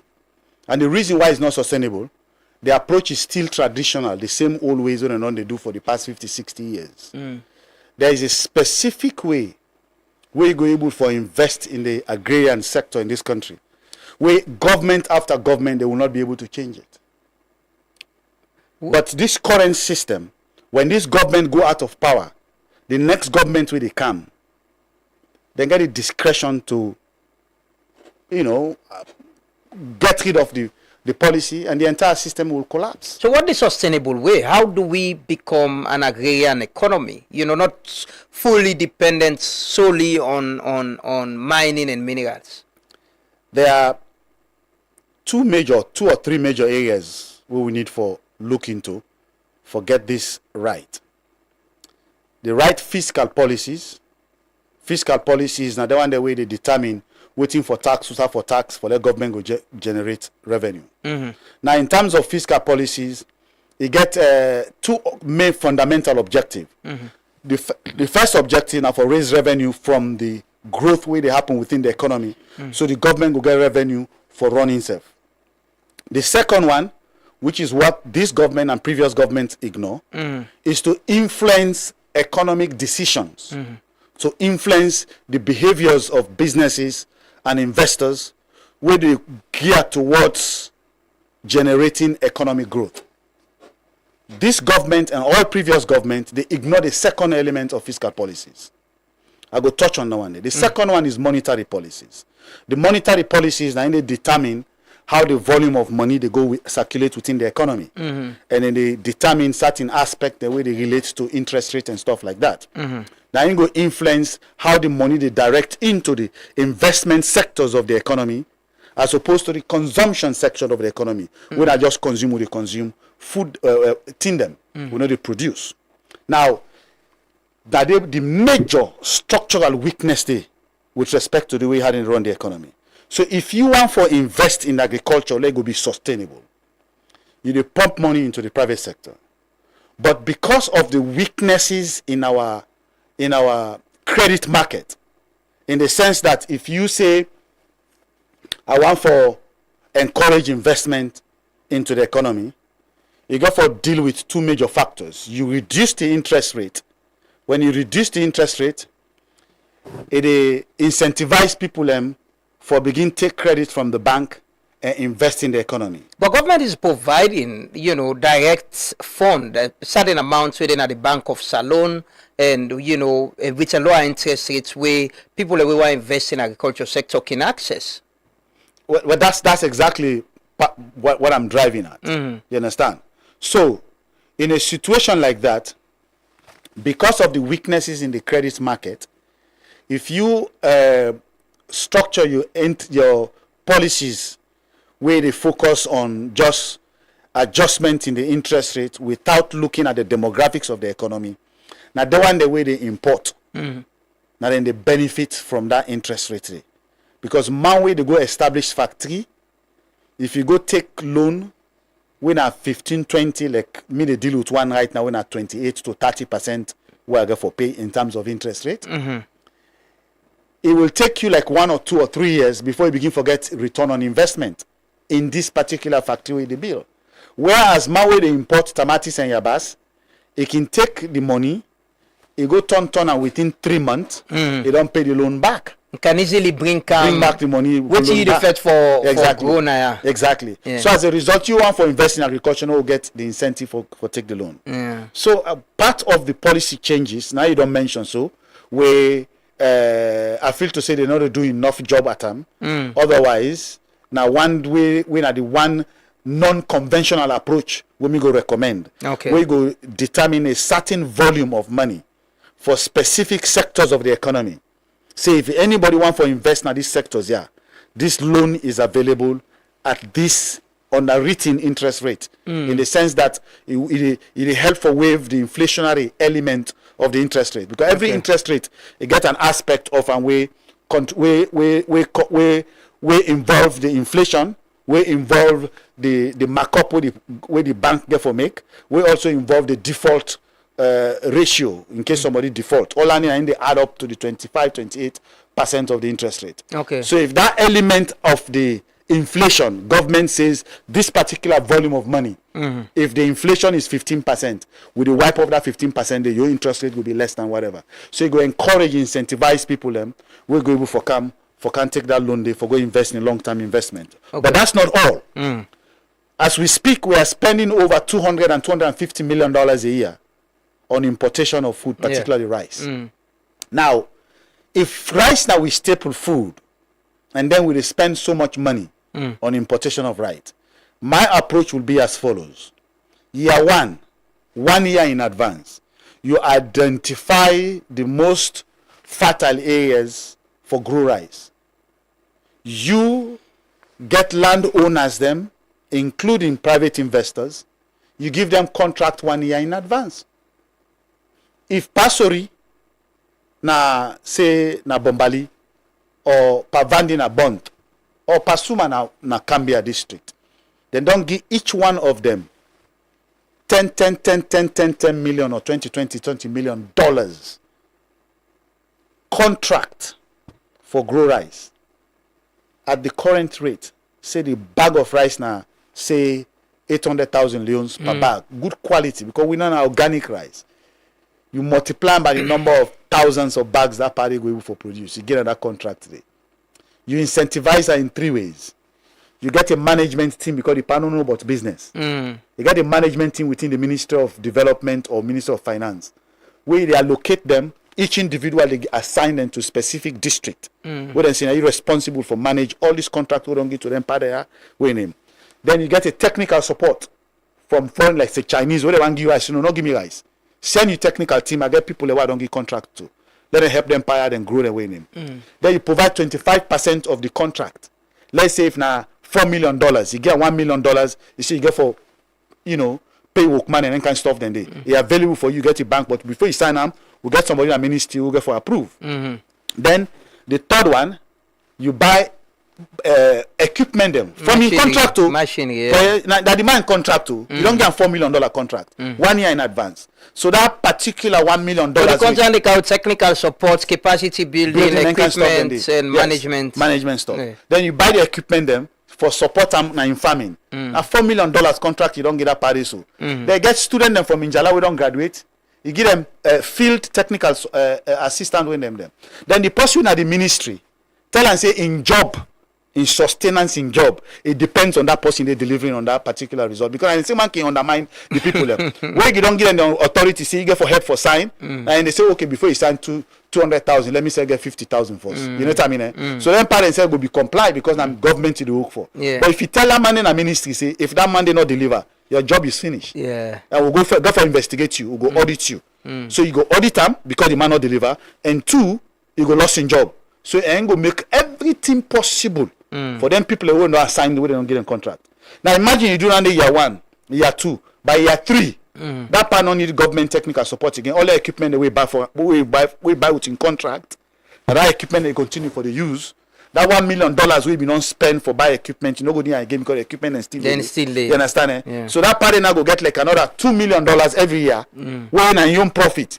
If in picking the wrong account and freedom, they say, sorry, Pakapo don't get $4 million contract, you go throw your car and run away, go applying. Because the government don't invest in the agricultural sector. Gisbert, how do we address, use that kind of strategy for address poverty? And what's in your assessment so far, since where this government can President Bill been promised for create, is it 500,000 jobs as part of the big 5 changes in different sectors, in agriculture, in technology, in manufacturing. We get manufacturing companies and where they set up. There is investments in agriculture and all of that. How you think this idea where they put up so can help in addressing, in creating those jobs and addressing poverty? First of all, government should not be in the business of running business. No economy will grow with government being in the business of running business. Because the people the way they set for run them, not get invested economic interest in the survival of the business. So they always fail. Now only possible you don't get a risk. You get a risk at stake in any business you run.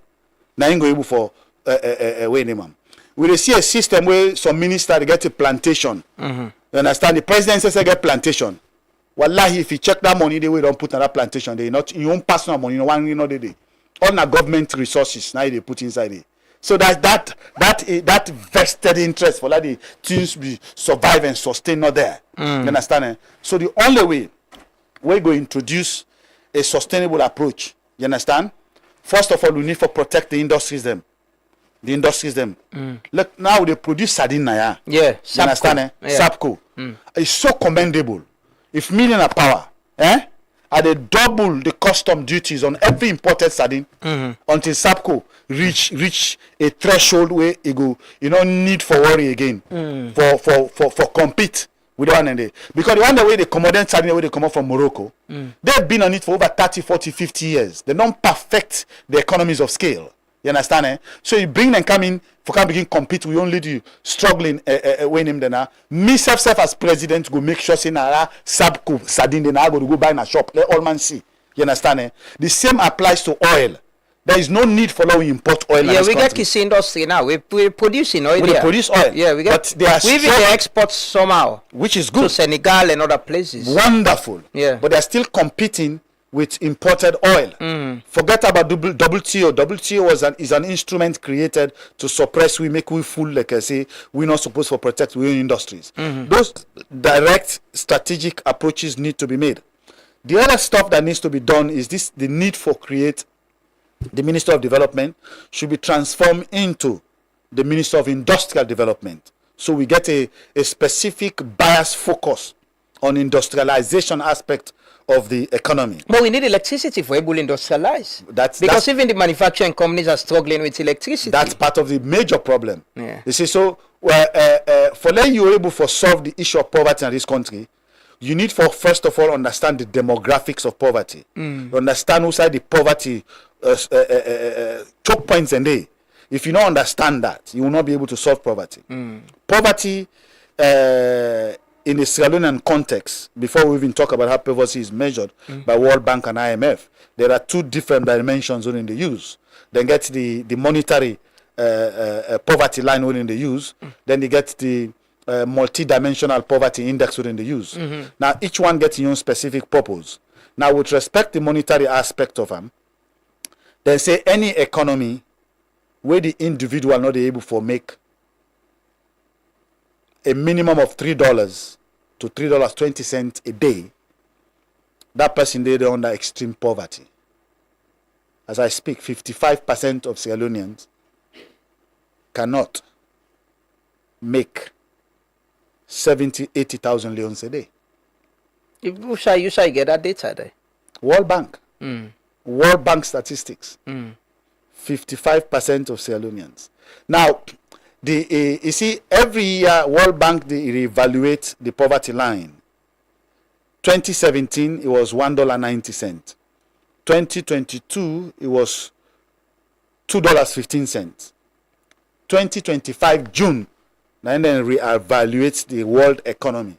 The extreme poverty line is $3.20 now from June 2025. So meaning you're saying 50% or so of Sierra Leoneans cannot earn $3? Yes, 50% of Sierra Leoneans cannot earn $3, a minimum of $3.20 a day, which is about 75 leones a day. But there are reports of GDP growth from the same World Bank, putting a projection of that. We don't able to control, the exchange rate, stabilize the exchange rate. Inflation to some extent, except for what's happened at the Middle East recently with fuel going up and all of that. So why is it that we are not reducing poverty? Good. You see, from 2018 to 2026, we gross domestic product at the level of output we produce in the country, the value of them, it don't increase dramatically from around 4 billion to now 7 billion and projected to go into $8.2 billion every year by 2027, which is a tremendous, commendable growth. But yet, within that same period, the number of people that don't fall into poverty line don't increase. Why is that so? There are three reasons. Because the population growth, it outpaced the economic growth. The second one, the inflation, it reduced the real income of people. If you income now like 2,000 leones, now they make per year, per month, and then the inflation are like 20%. After year 1 to year 2, that you particular 2,000 leones, now 1,600 leones value now. So the thing that we been buy yesterday, you know, go will afford that. Meaning expenditure high now. Yes, expenditure high. So until then issues, then they will address them. And the only way we go address inflation, we go address the depreciation of our currency value. Then people will take over when the currency, the exchange rate was somewhere around, is it 3,000 leones or somewhere? Yeah, around that. Around 2,500 or so. Yeah. Yeah. You understand? For per dollar. Per dollar, yes. Yes. Yeah. So now today we are talking about 24,000 leones per dollar. That's a big margin of increase. But the global economic trends and the change. It's not just things and they way affect that the COVID came, and presently even with the war in the Middle East, they're not able to stabilize the exchange rate. So the commendation of the World Bank. No, but that is true. Because then take inflation at 15%. You understand? But under the same regime, the inflation go up to 30-40%. Yeah, but then bring and come down back to single digits. Not a single, at 10.5. No, it came down. It came down to, was it 4? That was a big news, It came down to around 4 or so, single digits. Yeah. Yeah, but we had inflation came down to a single digit. I understand that. But so because now one of the things and why I always recommend the current Minister of Finance, Fanta Madi, he's the only one that I think is doing tremendously well within this government in terms of trying to fix the economy. And I'm sure Naingo don't put pressure on the central bank too for change their monetary policies in the way we go marry with the fiscal policies of the Minister of Finance so that they're able to get control of some of them indices they are, economic indicators they are, for reduce the rate of inflation. So they don't reduce them from 15% when they take them off in 2018 to less than maybe 10% now, which is commendable. Yeah. You understand? But still, the food inflation level is still high. It put pressure on the rest of the energy. Inflation is still high. It put pressure. But the issue we talk about, that area of the lack of electricity, is part of the areas that now and the way they make impossible for them to be able to transition into an industrial economy. So as with your own experience, you know, within now some of the specific institutional, you know, or policies changes the more for do. You know, we get this projection or aspiration for be a middle income country by 2030 or so. Waiting we need for do as a country, you know, in terms of policies, in terms of institutional changes for able to achieve that. The first one, we for reduce what they call the debt to GDP ratio. What they mean? The amount of debt with the government they take compared to we gross domestic product. That's 7.8 or 7.2 billion or whatever with the project. You understand? It's high. It's over 70 to 80%. And as long as that is high, and most of it is domestic debt. And that domestic debt, it come out due to reckless spending within the government itself. Until then cut down on fraud, waste, and abuse.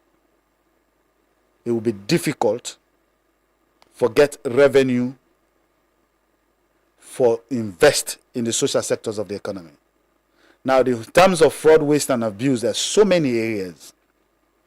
Business class traveling of government officials. Now, the same plane where they all the plane. The same plane. SN Brussels, now we all they fly with.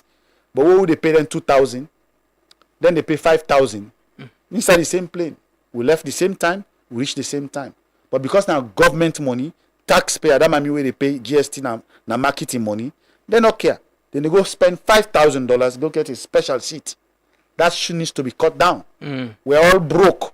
Some of them minister and they some man not been able to afford creep safe. They don't can turn the minister. Right now in the waste government money, they fuel cheap when they distribute. Where you see fuel price they go up so. Not only because of the inflation in the crude oil, now in the cause more. Now the percentage of that fuel import with government they consume. Some man want go find in girlfriend a village.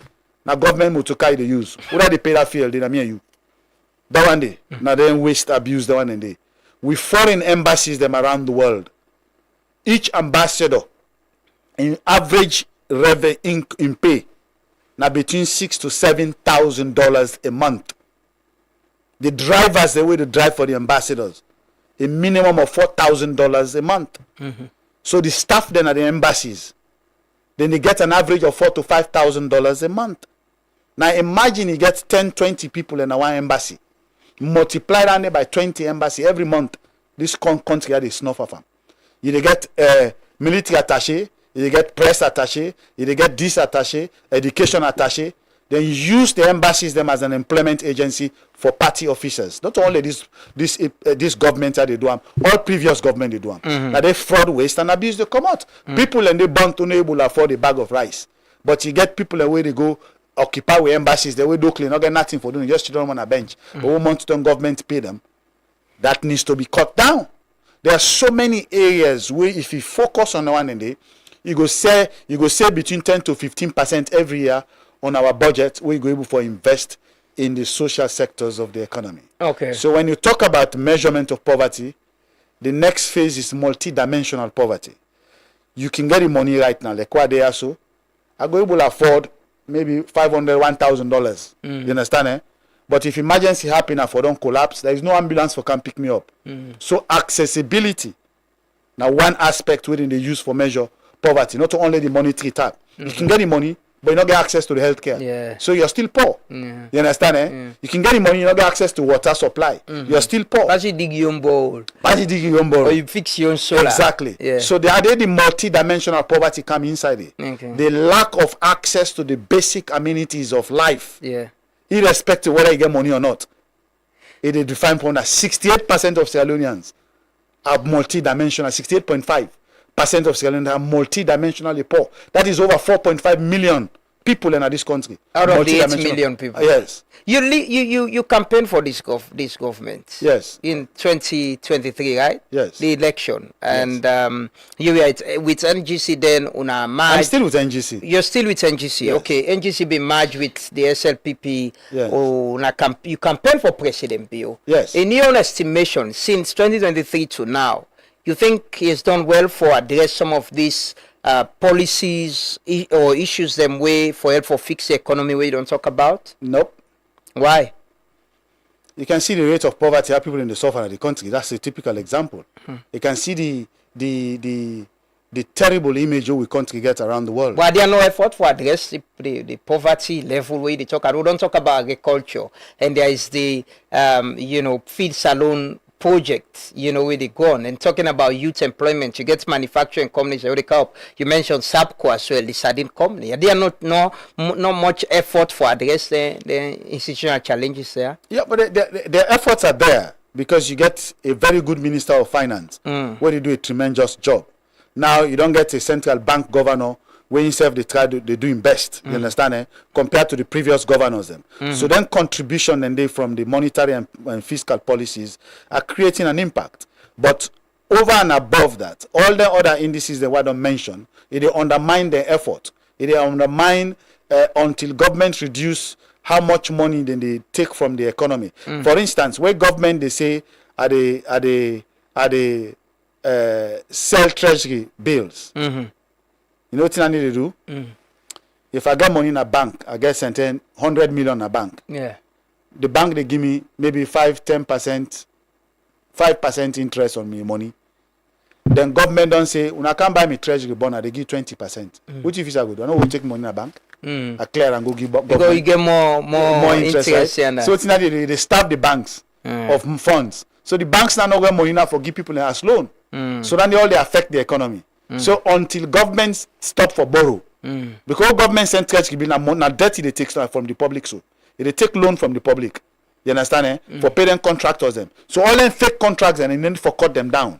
When you cut down on the fake contract, you understand? You're able to do a real line item audit of the budget for know if somebody ministry say I don't spend 1 trillion loans over the past years. You need to forget a line item for know who's each amount of money, which project and the way name. We need to forget members of parliament who they go inspect the project and foresee whether you get true value for the amount of money they don't give to the ministries. But those things are not being done.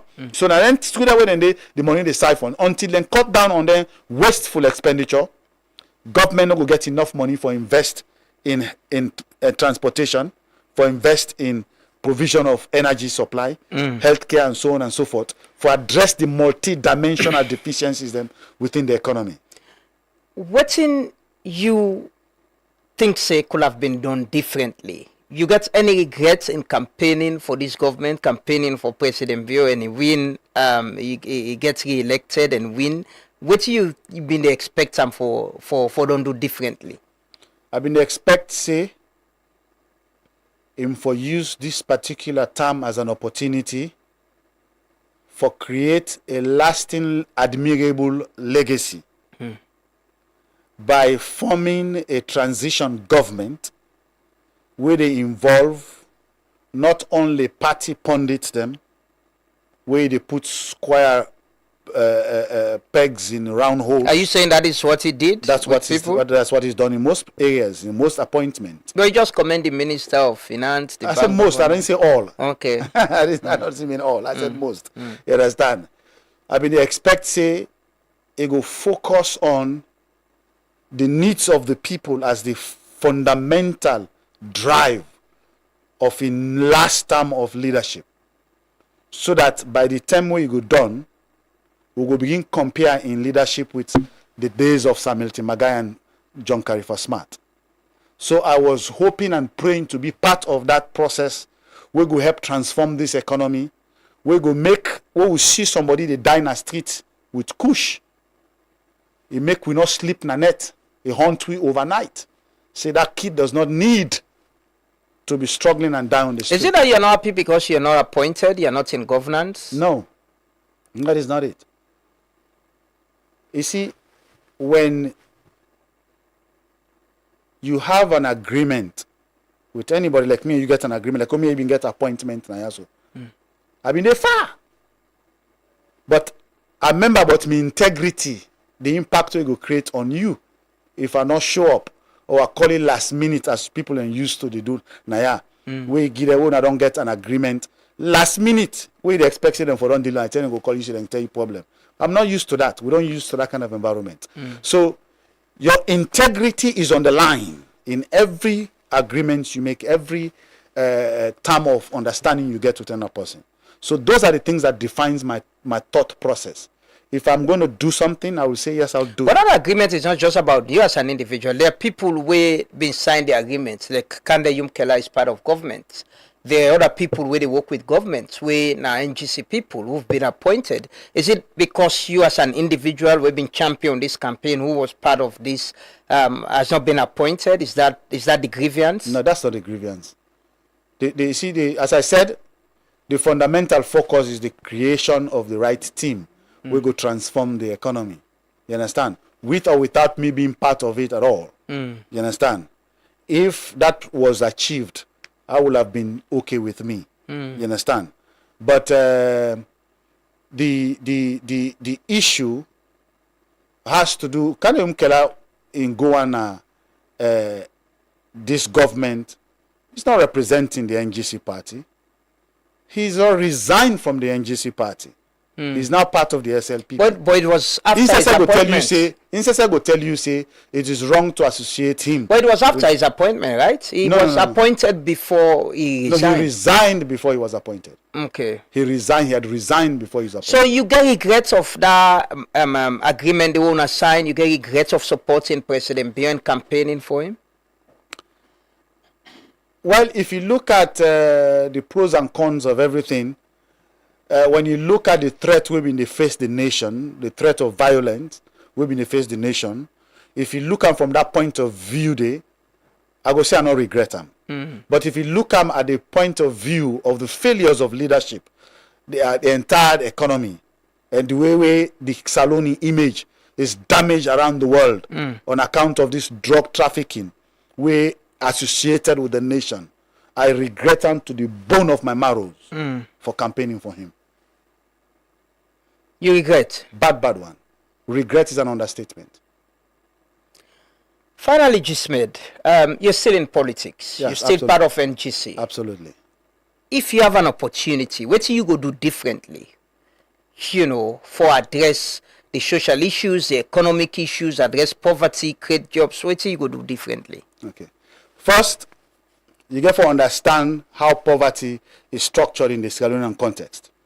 In the Sierra Leonean context, the poverty is mostly in the rural areas. The majority of the poor people are in the rural areas. In the cities, they're mostly in the slum areas. You understand? The second aspect of the poverty, you get to examine what's not in livelihood, what's not the thing within they live on. One, the rural areas are most agrarian. You understand? In the urban centers, in the slums, then they live on petty trading. Most of them are petty trading and local transportation. You understand? Then the other aspect, that their lack of access to the basic amenities of life in terms of electricity, healthcare, education, and stuff like that. When you get a general understanding, then you look at a policy approach. You begin to find out why we mommy then they did a business, then they run business. They say one mommy, you go there for 10, 15 years. They sell the market in standard of living not improve. Why? As a government, you got to begin ask yourself. And these are the points. You know why? Lot talk about the trade aspect alone.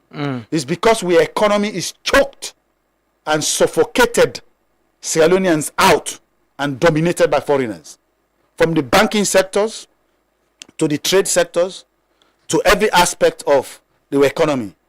But America say we did the foreign nationals are involved in the economy. Of course, I'm not saying foreign nationals should not be involved. You have to understand what I'm trying to say. I'm not saying foreign nationals should not be involved in the economy. Every nation needs foreign investors. Exactly. But guess what? Do we need a foreign investor that is going to go begin for the sell tomatoes and yabas in our market at retail price? No, we don't. Do we need foreign investors who go run pharmacy, they sell Panadol by way name? No, we don't. So policies I will do. Number one, with a non-conventional approach. I will ban every foreigner from retailing tomatoes, yabas and stuff. If you can import them, you sell them and you shop wholesale. Whether mommy they don't come by and by box, by dozen, you go and market for go sell them. If me pass na Seka Stephen Street, I pass na Lumley, I want go buy one packet sugar, the Indian man or whatever. But there's something happening in South Africa, xenophobic. I'm coming. You know? I'm coming. When me go for go buy, I go pack me motoka na street for buy am. That man tell me say no. Government say as long as I did along them major street here, I for sell and wholesale. I go na market go buy. That man say go making profit. But what is happening now? Then they import the goods, rum, drinks, tomatoes, yabas, maggi, everything. They make them profit. Then sell them wholesale. They make them profit. They open shop in a different pattern of the country. Then send them, cousin them. I know a situation where a prisoner from India, where they get a GPS on his shoes, on his foot, for detector they go. Then they take him to jail, then go redeem him. But then the system and processes, but you're sounding xenophobic. No, it's not xenophobic. That's not xenophobic. Because I'll give you examples of economies that have developed through those policies. Yeah, but now the country for putting your policies and you I'm talking about policies. Yeah, but saying foreign nationals should not do business in what about, I'm not saying what that. about West Africa? There are specific type of businesses that foreigners will be required to do businesses that Sierra Leoneans cannot do. There are Nigerians where they do spare parts business. Yeah, there are Sierra Leoneans in Nigeria where they do saloon business as well. Hold on a second. Let me give an example. In Ethiopia, for all these several decades, you know which time they opened the banking sector to foreign investors? 3 months ago. They make sure say Ethiopians don't control the money flow within the economy. If you go to Ethiopia today, you go tell like say inside New York. You don't get certain areas inside Ethiopia. I go Nairobi. If you go Nairobi, see certain areas in Nairobi. You go fit to say inside certain part of Liverpool or England today. That is how developed some of African countries there. These are the type of policies they did to ensure that the young national get a full grip of their economy. You understand? Eh? So that then for the inside Ethiopia, you don't ever see a foreigner run Western Union MoneyGram office. Because that's small thing and what Ethiopians can do. They don't need foreign investors in those areas. We need foreign investors to invest in factories and stuff like that. When a capital intensive areas where Sierra Leoneans can't afford. But for go sell tomatoes, for go sell rice by bag, for go sell sugar by packet, for go sell diamonds in a shop. No, we for go sell rum by bottle. We don't need foreigners. Just ready to contest 2028 election. That's not my focus right now. What's in your focus? My focus now for save the NGC party force. Yeah, so if you save the NGC party by 2028, will you contest for the flag bearer for the presidency? That's not part of my agenda right now. What's in your, how you want to save this country if you don't want to be president? How you want? No, but I can be part of any government. But the idea is how you get. You need for then at the leadership position and lead and change, right? If God mark am for me, I go be you there. You not get that ambition there? I don't get that plan there right now. For be president of Salon? Not right now. What you want? What you want for do? Me just want for be able for influence policy. Elect self na some cockroach government come. What do you mean cockroach? Well, just the same number, just word whatever. If any government will come, they say I need help. What do we need for do for transform the economy? So if for example you call you now and they need help, you'll join them.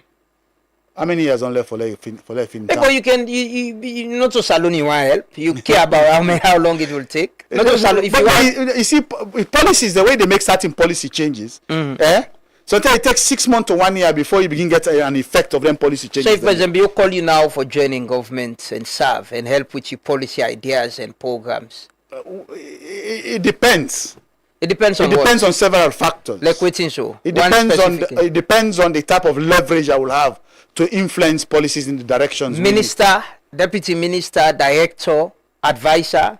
It all depends. Depends on what. I don't give you the what will you take? Which offer will you take? As I said, you see, whatever appointment me get in any government, and not only this government, it has to be conditional. I'm not going to jump. It has to be conditional. I'm not jumping to any position, just the heck of position, because I will put across my vision for that particular agency or department or ministry. I dey present my vision, outline and put them in writing. This is my vision. Will I have the leverage to deliver on them? If the answer is yes, we sign an agreement. If not, I'm not interested. Because my coming into any system is to change, to create an impact. Even if they say, now you run this particular agency, I want by the time what they done, then say this is the impact he created, this is the difference he made. Even if the rest of the economy, the rest of the government, they crumble, they start me run. I want to make sure, say, when are they doing? It create impact. I don't want tomorrow one can change policies for letting go get a meaningful impact for transform them in life. Mami nyawo in life nabo for let go transform from that subsistent level to a growth. Therefore we begin beg for let them go listen to me. No, I will put those policies in advance. I put them here across. I said these are the changes that I want to do in this meeting. Will I have the leverage to do it? Yes, let's sign it. Finally, Gismed, in your own estimation, you've been around the politics in this country. You think, what's in the problem we think say we get? Is it leadership? Is it politics? Is it policies or implementation of them policies? Politics is the choke point. Until we fix the politics of this nation, no amount of policy will fix anything. No amount of foreign investment will fix anything. I can give you typical examples.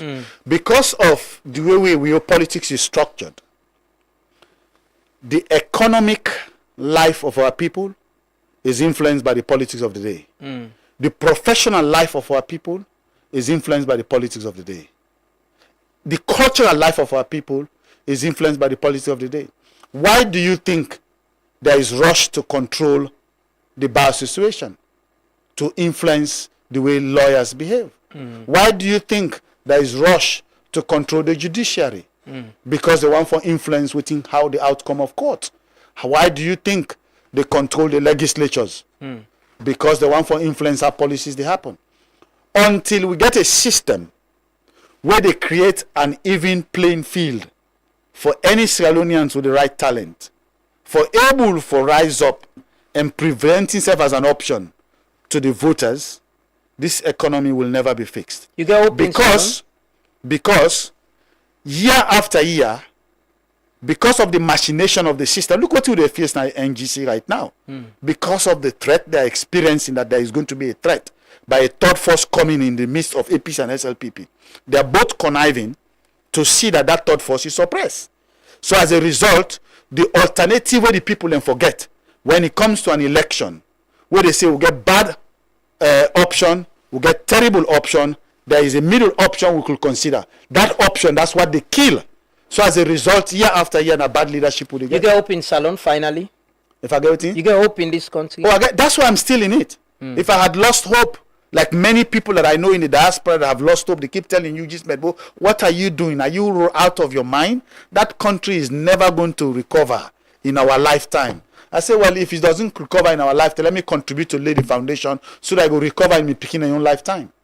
That's the hope that drives me. Because I see the potential in the country. Sierra Leone is tremendously rich, but the people are poor because of the systemic failures in our political system, which result in the systemic failures in the policy system, will lead to the poverty we experience right now. Thank you so much, Gismed, for the Mami Suma, economic analyst, businessman, politician. Thanks for talking to us. Very, very, very good commendation on the Facebook page. A lot of people, we're going to get this conversation in between time. It's important that, get the views of people like Kuna. We still all get hope. Like I can always say, now the hope we'll get now make with the car every other weekday morning for talk to people, interview people, because like Gismed and myself believe say this country gets huge potential. We just all need for play we own part sincerely and genuinely, and be very intentional in making Salone a better place. Because if Salone not better, but we go continue to complain. Nobody can make this country. Nobody pass we. Either politics work, private sector work, civil society work, the media work, education work, healthcare work. Otherwise, we'll continue to complain. For God and country, have your conscience. Try to be humble. Try to be honest with yourself. Try to do everything right and avoid everything wrong. Because always remember say, the government, the people, the governments are a reflection of the people. The leaders are all getting a reflection of we. Not to alien them. Now people, and now they sing and dance and turn about for them. Now they vote for them back. So if we all not get the consciousness and awareness, say, now we will change the system and allow the system for work, we will continue for complaints. So meet back tomorrow. Have a lovely day and continue for stay with Truth Media. Yes, Med, you want to say?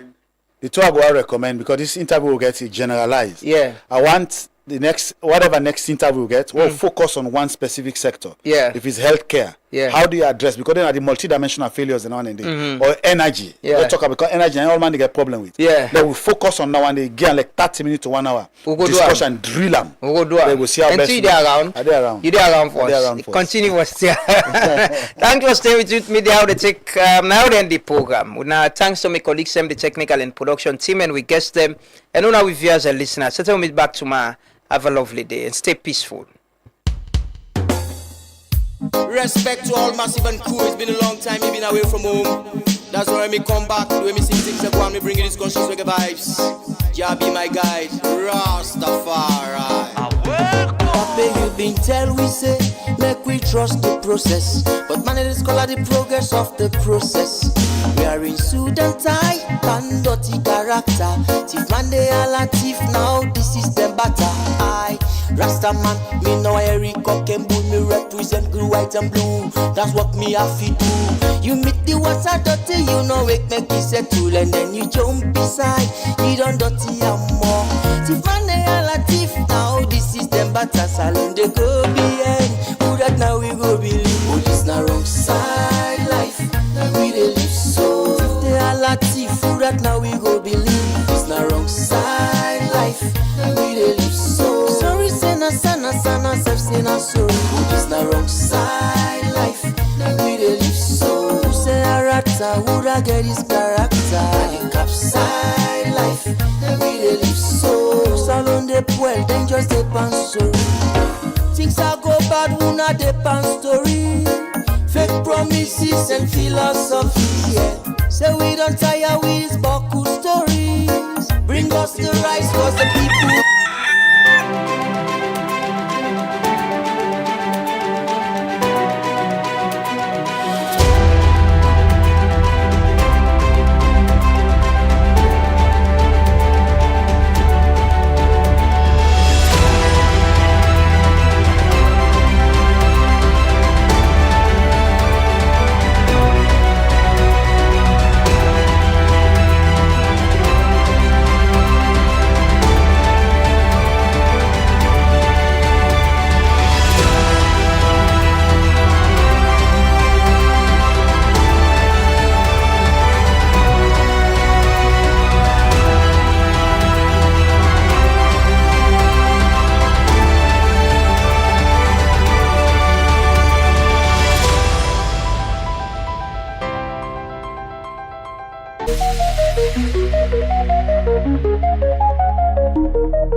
This is Truth Radio, 103.9 FM.